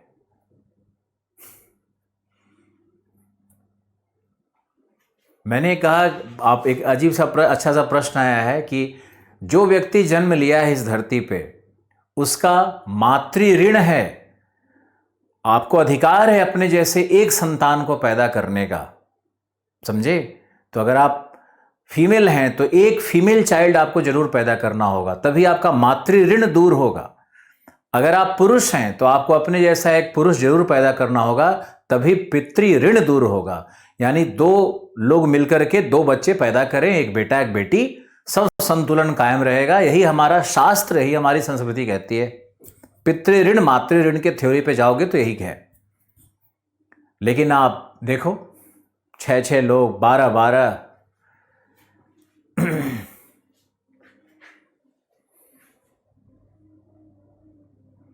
मैपिंग में जो बोलते रहते हैं उसको दोबारा वीडियो देख करके सारे फैक्ट को लिखते रहना है, और मैपिंग में जो चीजें दिखाई जा रही है उसको अंडरलाइन भी करना है। ओके, यहां देखिए भाई,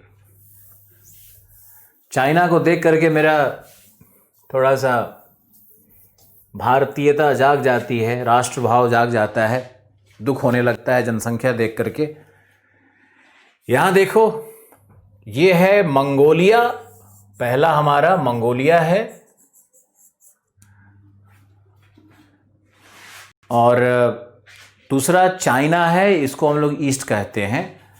अब आप एटलस में जाओ तो सबसे पहले आपको मिलेगा यहां पर यालू स्ट्रीम, कोरिया यहां पर देखो दिख रहा है। यह है नॉर्थ कोरिया और दूसरा है साउथ कोरिया। नॉर्थ कोरिया के तानाशाह का, जो नॉर्थ एरिया कोरिया का तानाशाह है, वो क्या है बताओ, उसका नाम क्या है?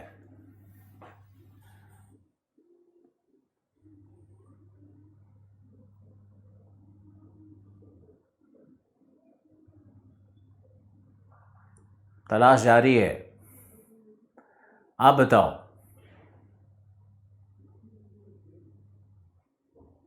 नॉर्थ कोरिया के तानाशाह का नाम क्या है?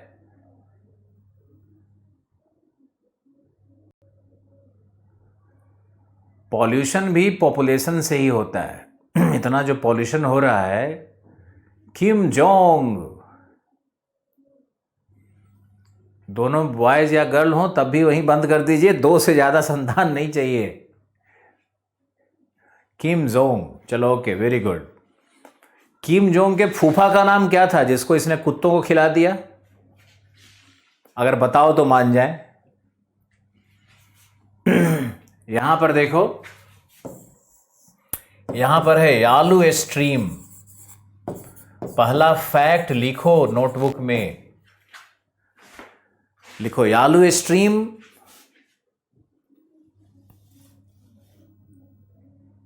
यालू स्ट्रीम कोरिया को चीन से अलग करती है। कोरिया को चीन से अलग करती है।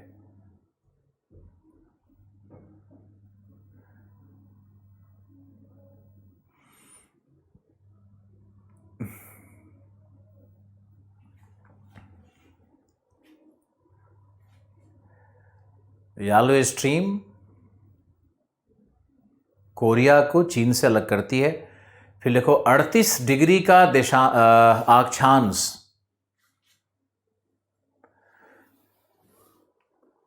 38 डिग्री का अक्षांश।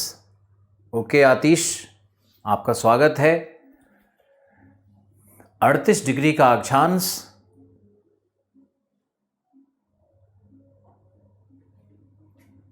38 डिग्री का अक्षांश,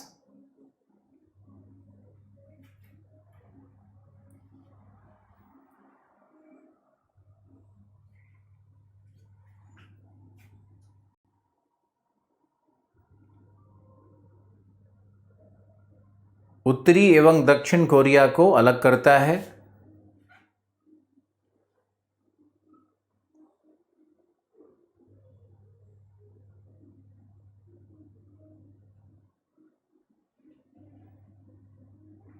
उत्तरी कोरिया को अलग करता है।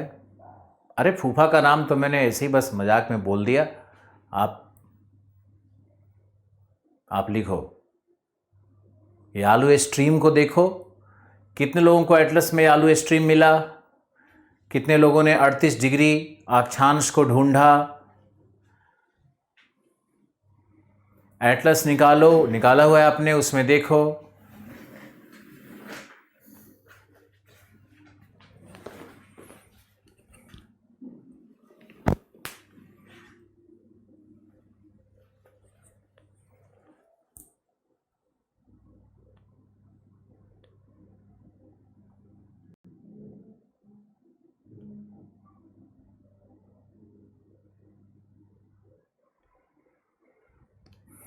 दोनों मिल गया, थैंक यू भवानी।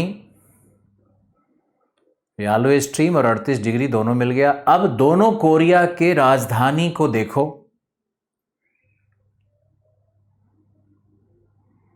दोनों कोरिया के राजधानी को देखो।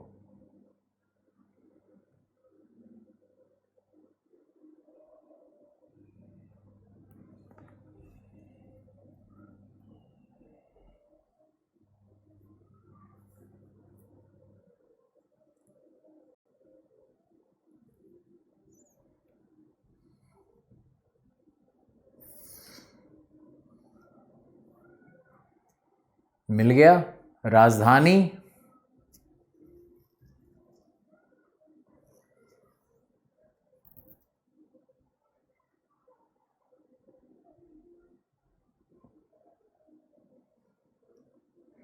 प्योंगयांग कहाँ की राजधानी है?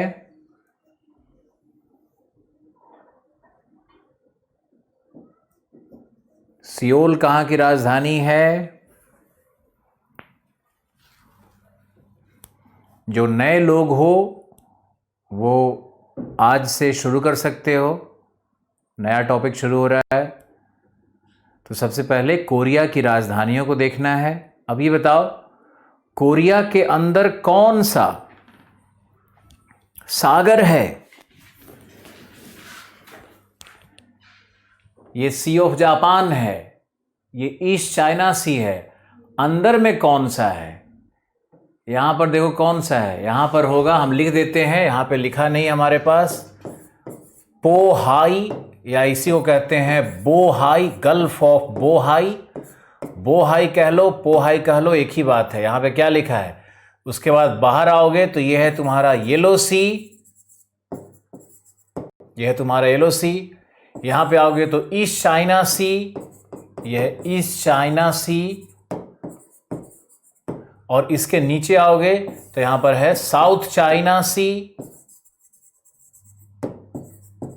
तो नीचे से ऊपर चलते हैं, साउथ चाइना सी, ईस्ट चाइना सी, और यहां पर ताइवान और जो मुख्य है भूमि है चाइना की, इसके बीच में ये जो मैंने एरो बना दिया, ये जो मैंने एरो बना दिया ताइवान और मुख्य भूमि चाइना के बीच में, इसको कहते हैं फोर्मोसा स्ट्रेट।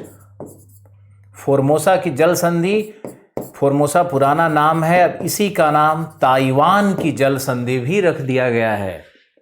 तो ये फोर्मोसा स्ट्रेट था जिसका नाम ताइवान रख दिया गया है।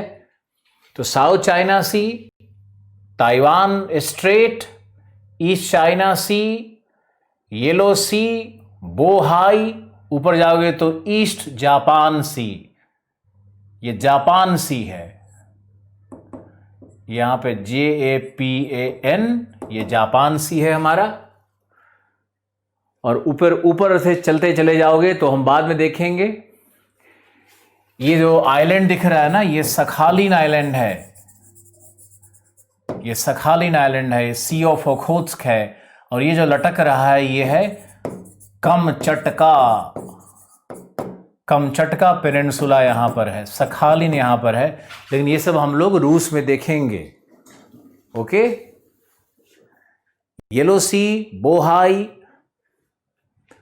पूरे तट पर जितने भी सागरों के नाम हैं उसको एक बार देखना है। सबसे पहले हमने क्या देखा? Yalu stream 38 degree latitude, Korea का लोकेशन, दोनों की राजधानियां। उसके बाद हम लोग देख रहे हैं तट से संलग्नित जितने भी सागर हैं। साउथ कोरिया, नॉर्थ कोरिया को मिलाकर के हम लोग कहते हैं कोरियन पेनिनसुला।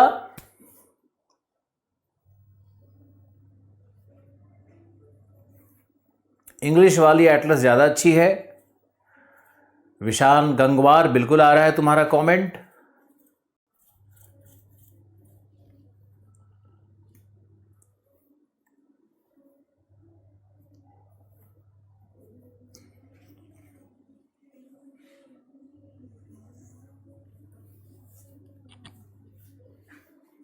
तो कमचटका पेनिनसुला,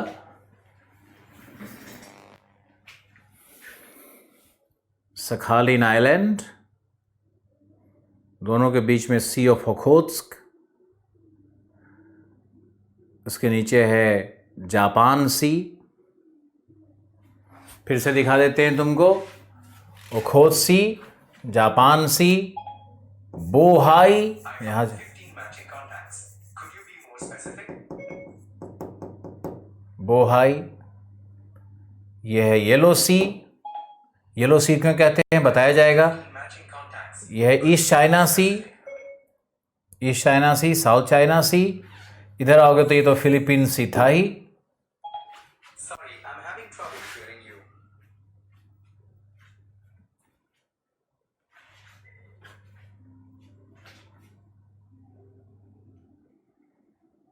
ये जो बोहाई है वो पूरी तरह से चाइना का है, उसमें बहुत पेट्रोलियम है, चाइना ही वहां से उत्खनन करता है।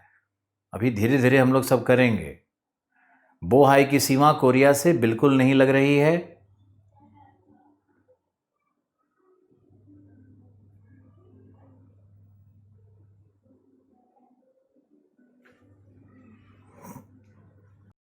नित्यानंद, आप अपनी समस्या को हमारे व्हाट्सएप पे भेजो, उसको टेक्निकल टीम को हम भेज देंगे।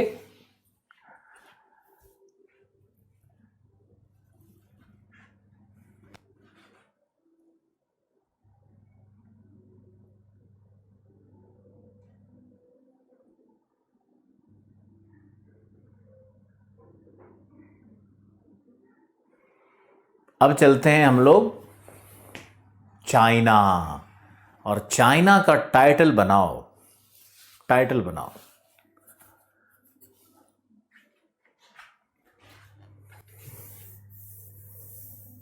चाइना को बड़ा करके देखना होगा, उसका डिवीज़न करेंगे। कोशिश करो कि चाइना का अगर आप मैप बना सको तो अच्छा रहेगा।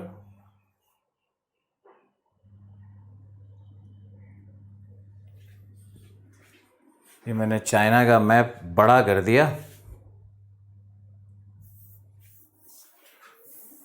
अब देखो, चाइना को डिवाइड करते हैं। ये है चाइना का हमारा भाग नंबर 1। इसको लिखिए, ये है पहला।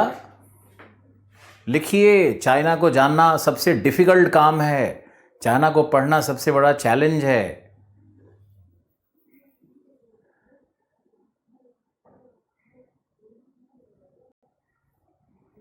लिखिए, चाइना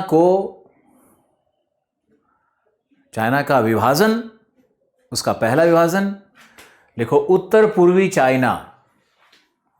उत्तर पूर्वी चाइना, यह है उत्तर पूर्वी चाइना। लिखो, इसे मंचूरिया कहते हैं। मंचूरियन, ये मंचूरियन प्रदेश है, मंचूरियन प्रदेश है ये। चिकन मंचूरियन का नाम सुने हो ना, चाइनीज़ फूड में मंचूरियन बड़ा प्रसिद्ध है, तो ये मंचूरिया यही है।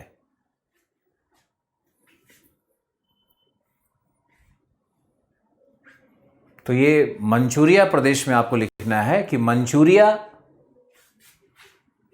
चीन का, मंचूरिया चीन का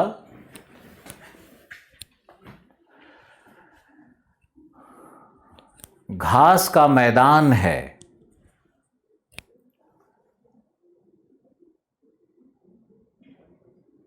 घास का मैदान है।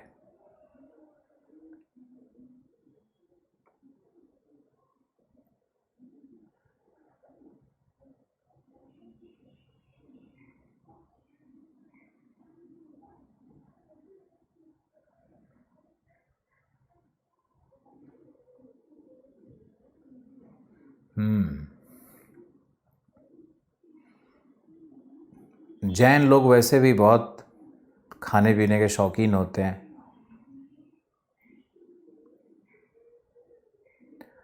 चलो तो लिखो, मंचूरिया घास का मैदान है, यह स्टेपी घास का मैदान होता है।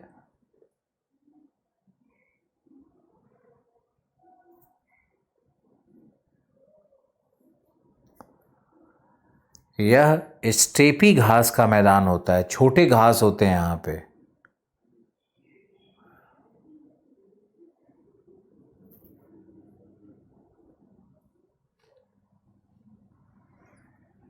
यहाँ वर्षा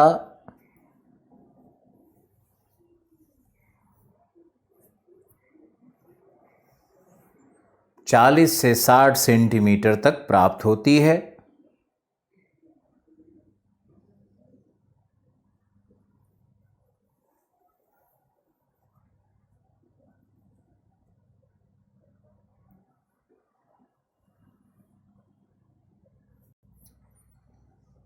तथा यह क्षेत्र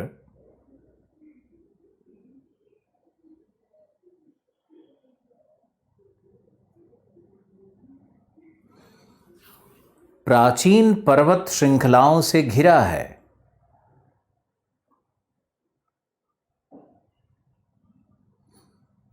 बिल्कुल नहीं, गुस्सा किस बात के लिए होंगे, मुझे तो कुछ पता ही नहीं है। आप लोग ये सब कुछ मत सोचा करो, हम कभी किसी से गुस्सा नहीं होते। मेरा अधिकार ही क्या है गुस्सा होने का।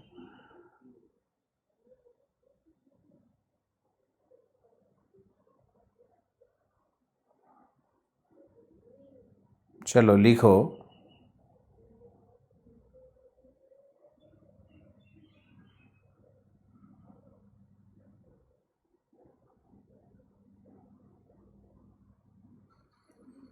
लिखो नेक्स्ट। बताओ यहाँ पर एटलस देख करके बताओ कि यहाँ पर कौन सा पर्वत है। नाम बड़े अलग अलग तरह के होंगे चाइना में, ज़्यादा नहीं घबराना है, लेकिन मंचूरिया क्षेत्र में कौन से पर्वत दिख रहे हैं आपको? क्या वहाँ पर ग्रेट किंगहम पर्वत है?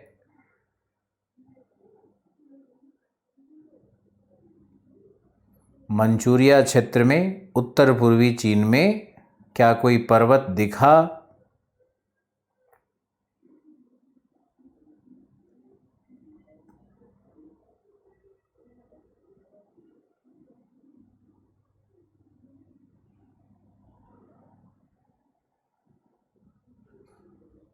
ग्रेट किंगडम दिखा? हमारे एटलस पे नहीं है। आप अगर देखोगे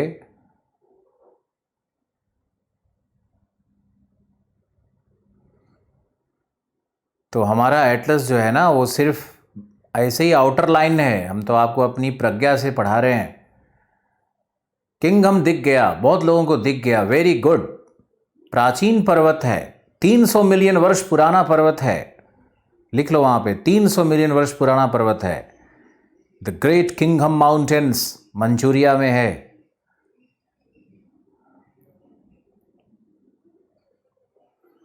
घास का मैदान है। वर्षा कितनी होती है? 40 से 60। अब लिखो यहां प्रमुख फसल सोयाबीन है और गाओलिन।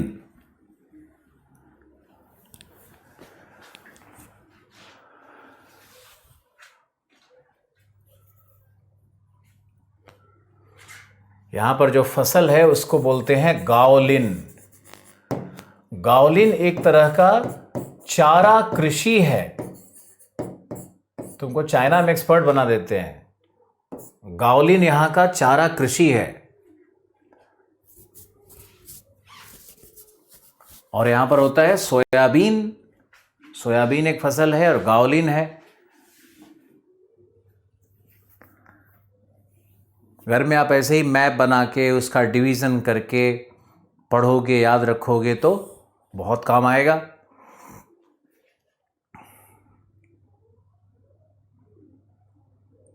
ओके, तो 2 फसल प्रमुख हो गया। फिर तीसरा लिखो अश्वपालन।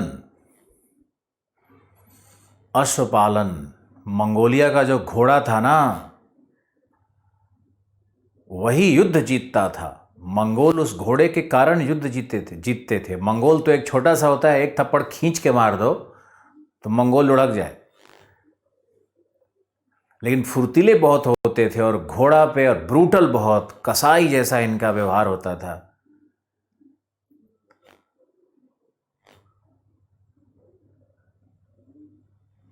फिजिकल मैप में सब दिखेगा, घोड़ा थोड़ी दिखेगा।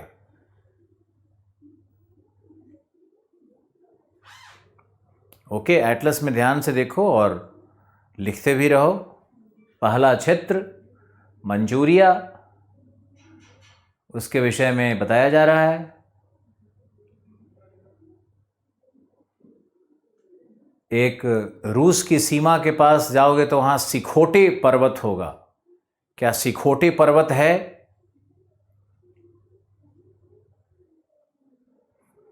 अमित पांडे ने लिखा भी है।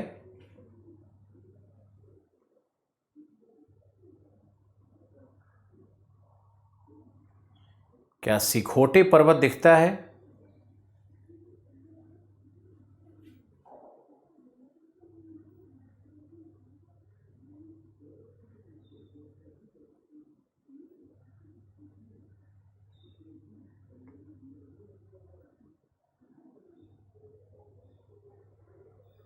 I love you to.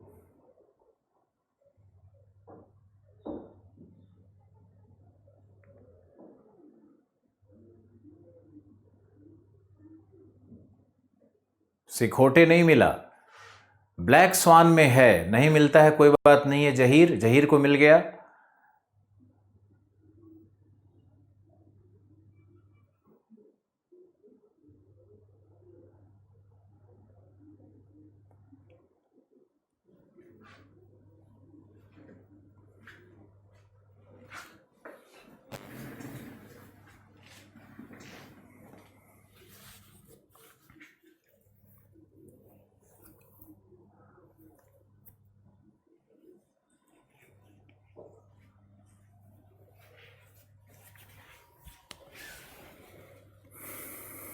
Okay,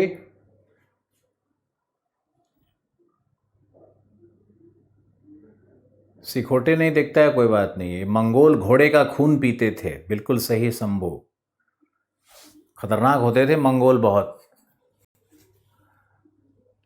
okay, अब इस भाग में हम लोग खनिज में चलते हैं।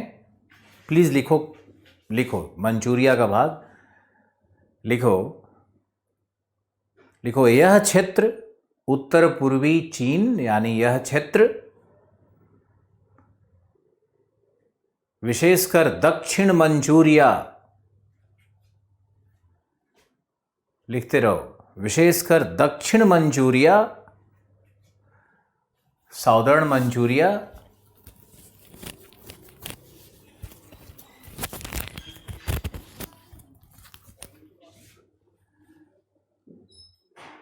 दक्षिण मंचूरिया लौह इस्पात का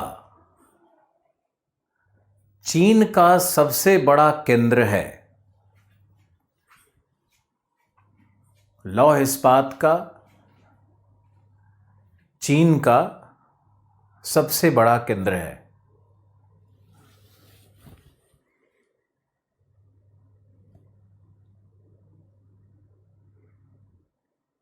जहां लौह अयस्क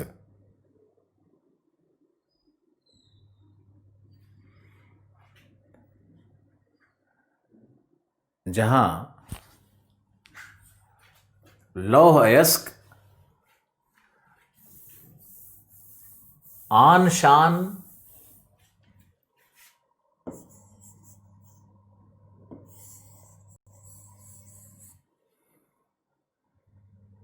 ये दक्षिण मंचूरिया है, ये जो भाग है ना कोरिया से लेकर के ये वाला भाग यहीं पे है। तो यहां पे देखना है, यहां पर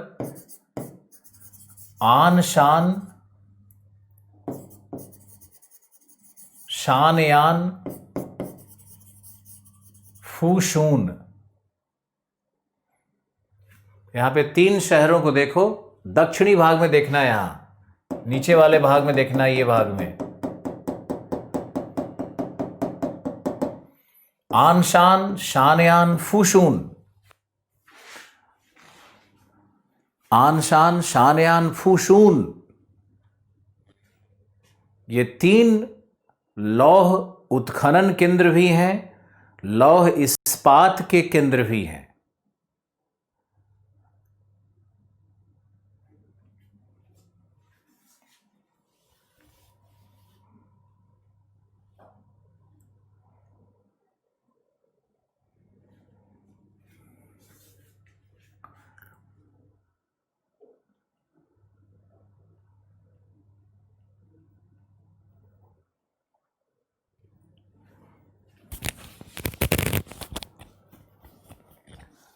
लौह इस्पात के केंद्र भी हैं।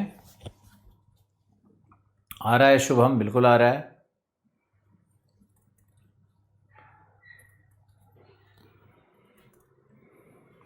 त्यागी जी कहाँ थे आप?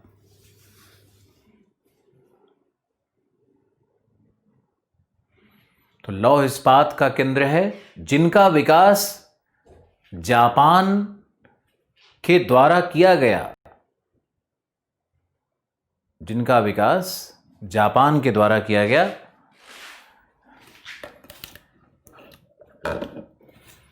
क्योंकि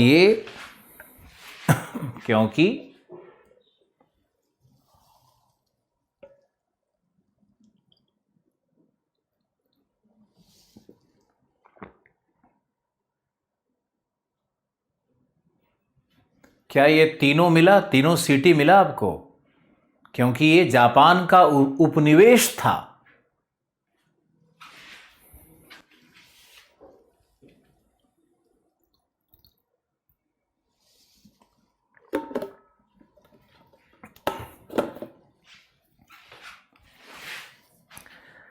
क्योंकि ये जापान का उपनिवेश था।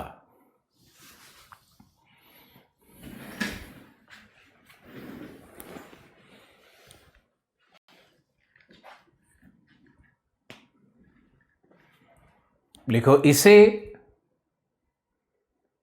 इन तीनों को मकडेन ट्रायंगल भी कहते हैं। इन तीनों को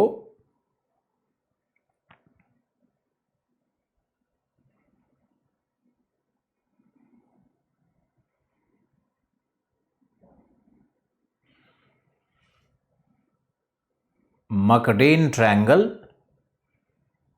कहते हैं।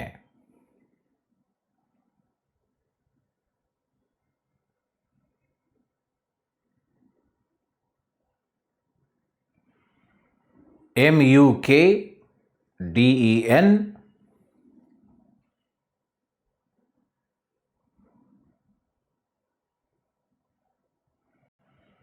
इन्हें मकडेन ट्रायंगल भी कहते हैं।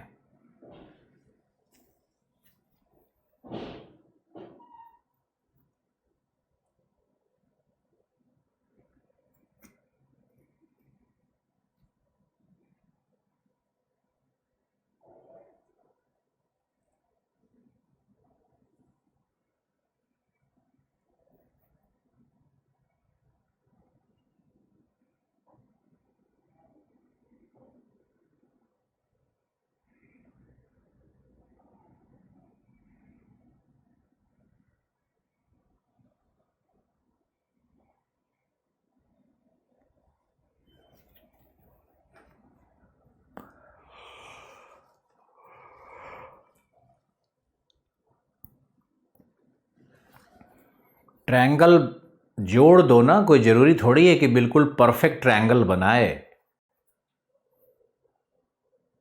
वहाँ रोड जब जोड़ती है ना, उससे ट्रायंगल बन जाता है। तुम समबाहु त्रिभुज मत ढूंढो, ट्रायंगल तो बनेगा ही। 3 पॉइंट होगा तो ट्रायंगल कैसे नहीं बनेगा।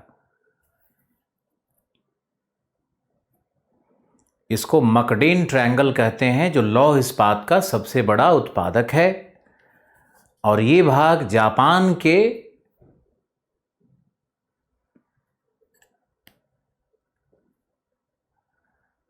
अधीनस्थ रहा है, इसीलिए यहां पे लौह इस्पात का विकास काफी अच्छा हुआ है।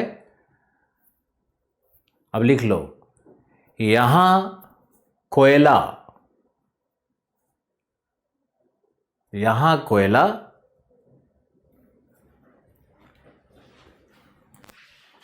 यहां कोयला।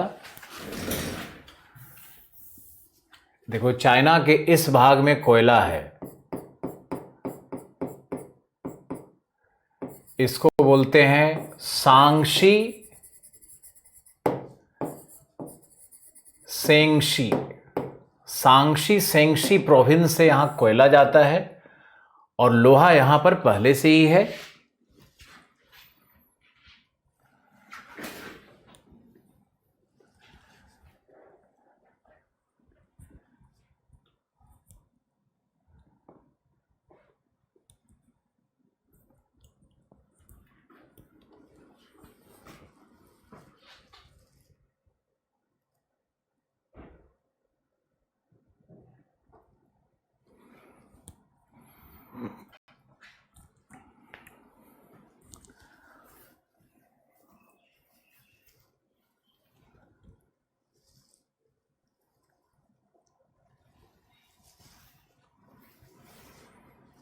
तो आप इसमें देखो, शांगसी शेंगसी को अगर ढूंढोगे तो अच्छा रहेगा। सांगसी सेंगसी प्रोविंस से कोयला आता है, फूशून क्षेत्र से लोहा, इसलिए वहां पर मकडेन ट्रायंगल में लौह इस्पात उद्योग विकसित है। ओके ऋषिकेश।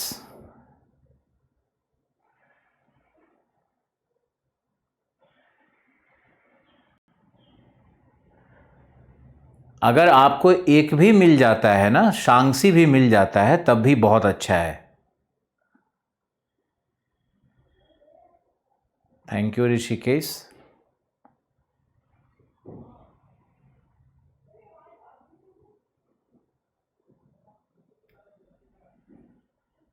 तो सांगशी सेंगशी दो छोटा छोटा प्रोविंस है वहां का, एक मिल जाए तब भी बहुत है। कोयला कहाँ मिला, लोहा कहाँ मिला, उद्योग कहाँ पर है, ये जानना बहुत जरूरी है, क्योंकि विश्व का उद्योग आपके सिलेबस में है, मुख्य परीक्षा के सिलेबस में भी है।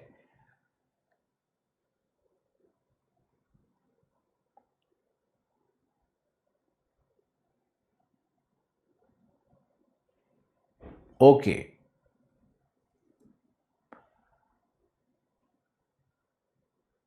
अब हम लोग चलते हैं मंगोलिया के नीचे। मंगोलिया के नीचे आओ तो, मंगोलिया में और मंगोलिया के नीचे वहीं पर गोबी डेजर्ट है। मिला? क्या वहां पर गोबी डेजर्ट मिला?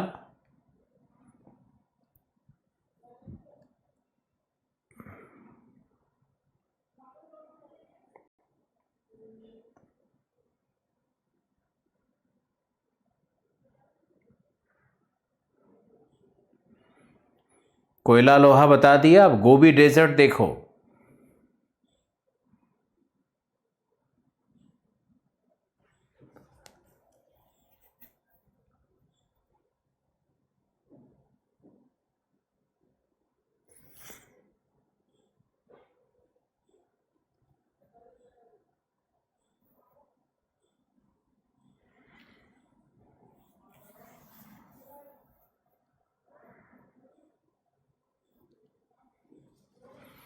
ओके, अब गोबी डेजर्ट में एक नदी है, उस नदी का नाम आपने बचपन से सुना हुआ है, और डेजर्ट में देखना एक बहुत बड़ा लूप बना रही है, एक विसर्प बना रही है।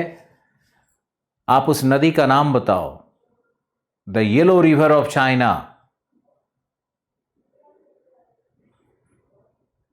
गोबी डेजर्ट मंगोलिया और चाइना दोनों में है।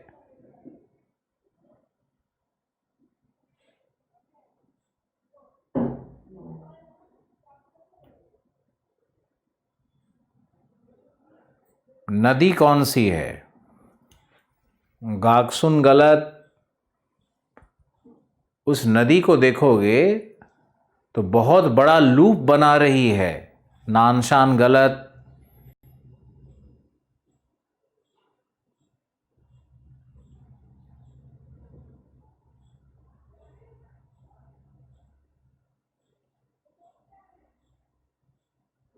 इसका नाम है हुआंग हे। पहले इसका नाम था हुआंग हो।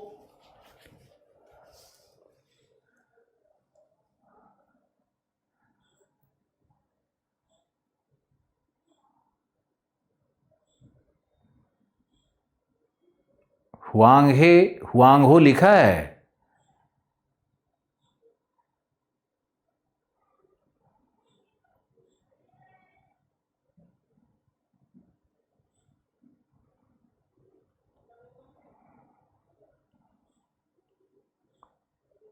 गोबी डेजर्ट में हुआंग हो नदी या हुआंग हे या हो, दोनों का मतलब नदी है।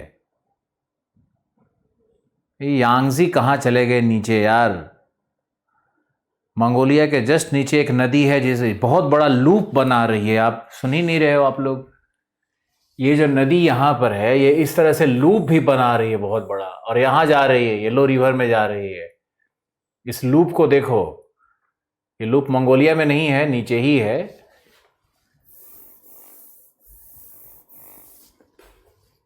ये रिवर यहां से इस तरह से लूप बना रही है बहुत बड़ा, और बोहाई में गिर रही है। क्या यहां पर हुआंगे रिवर नहीं लिखा है?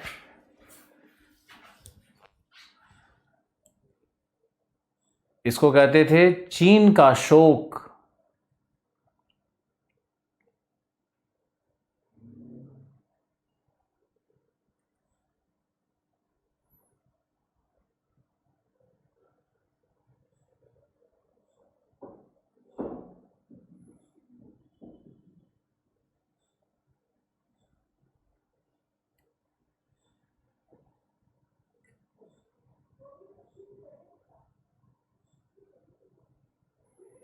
ओके, सभी लोगों को मिलना शुरू हो गया है। हम लोग अब कल वाली क्लास में चाइना और जापान को पूरा करेंगे, और साउथ ईस्ट एशिया हमने कर लिया। अब ईस्ट एशिया को पूरा करेंगे, फिर सेंट्रल एशिया में जाएंगे। ओके, तो हमारा जर्नी जारी है। कल मिलते हैं। नमस्कार, खुश रहिए और ऊर्जावान रहिए। Thank you.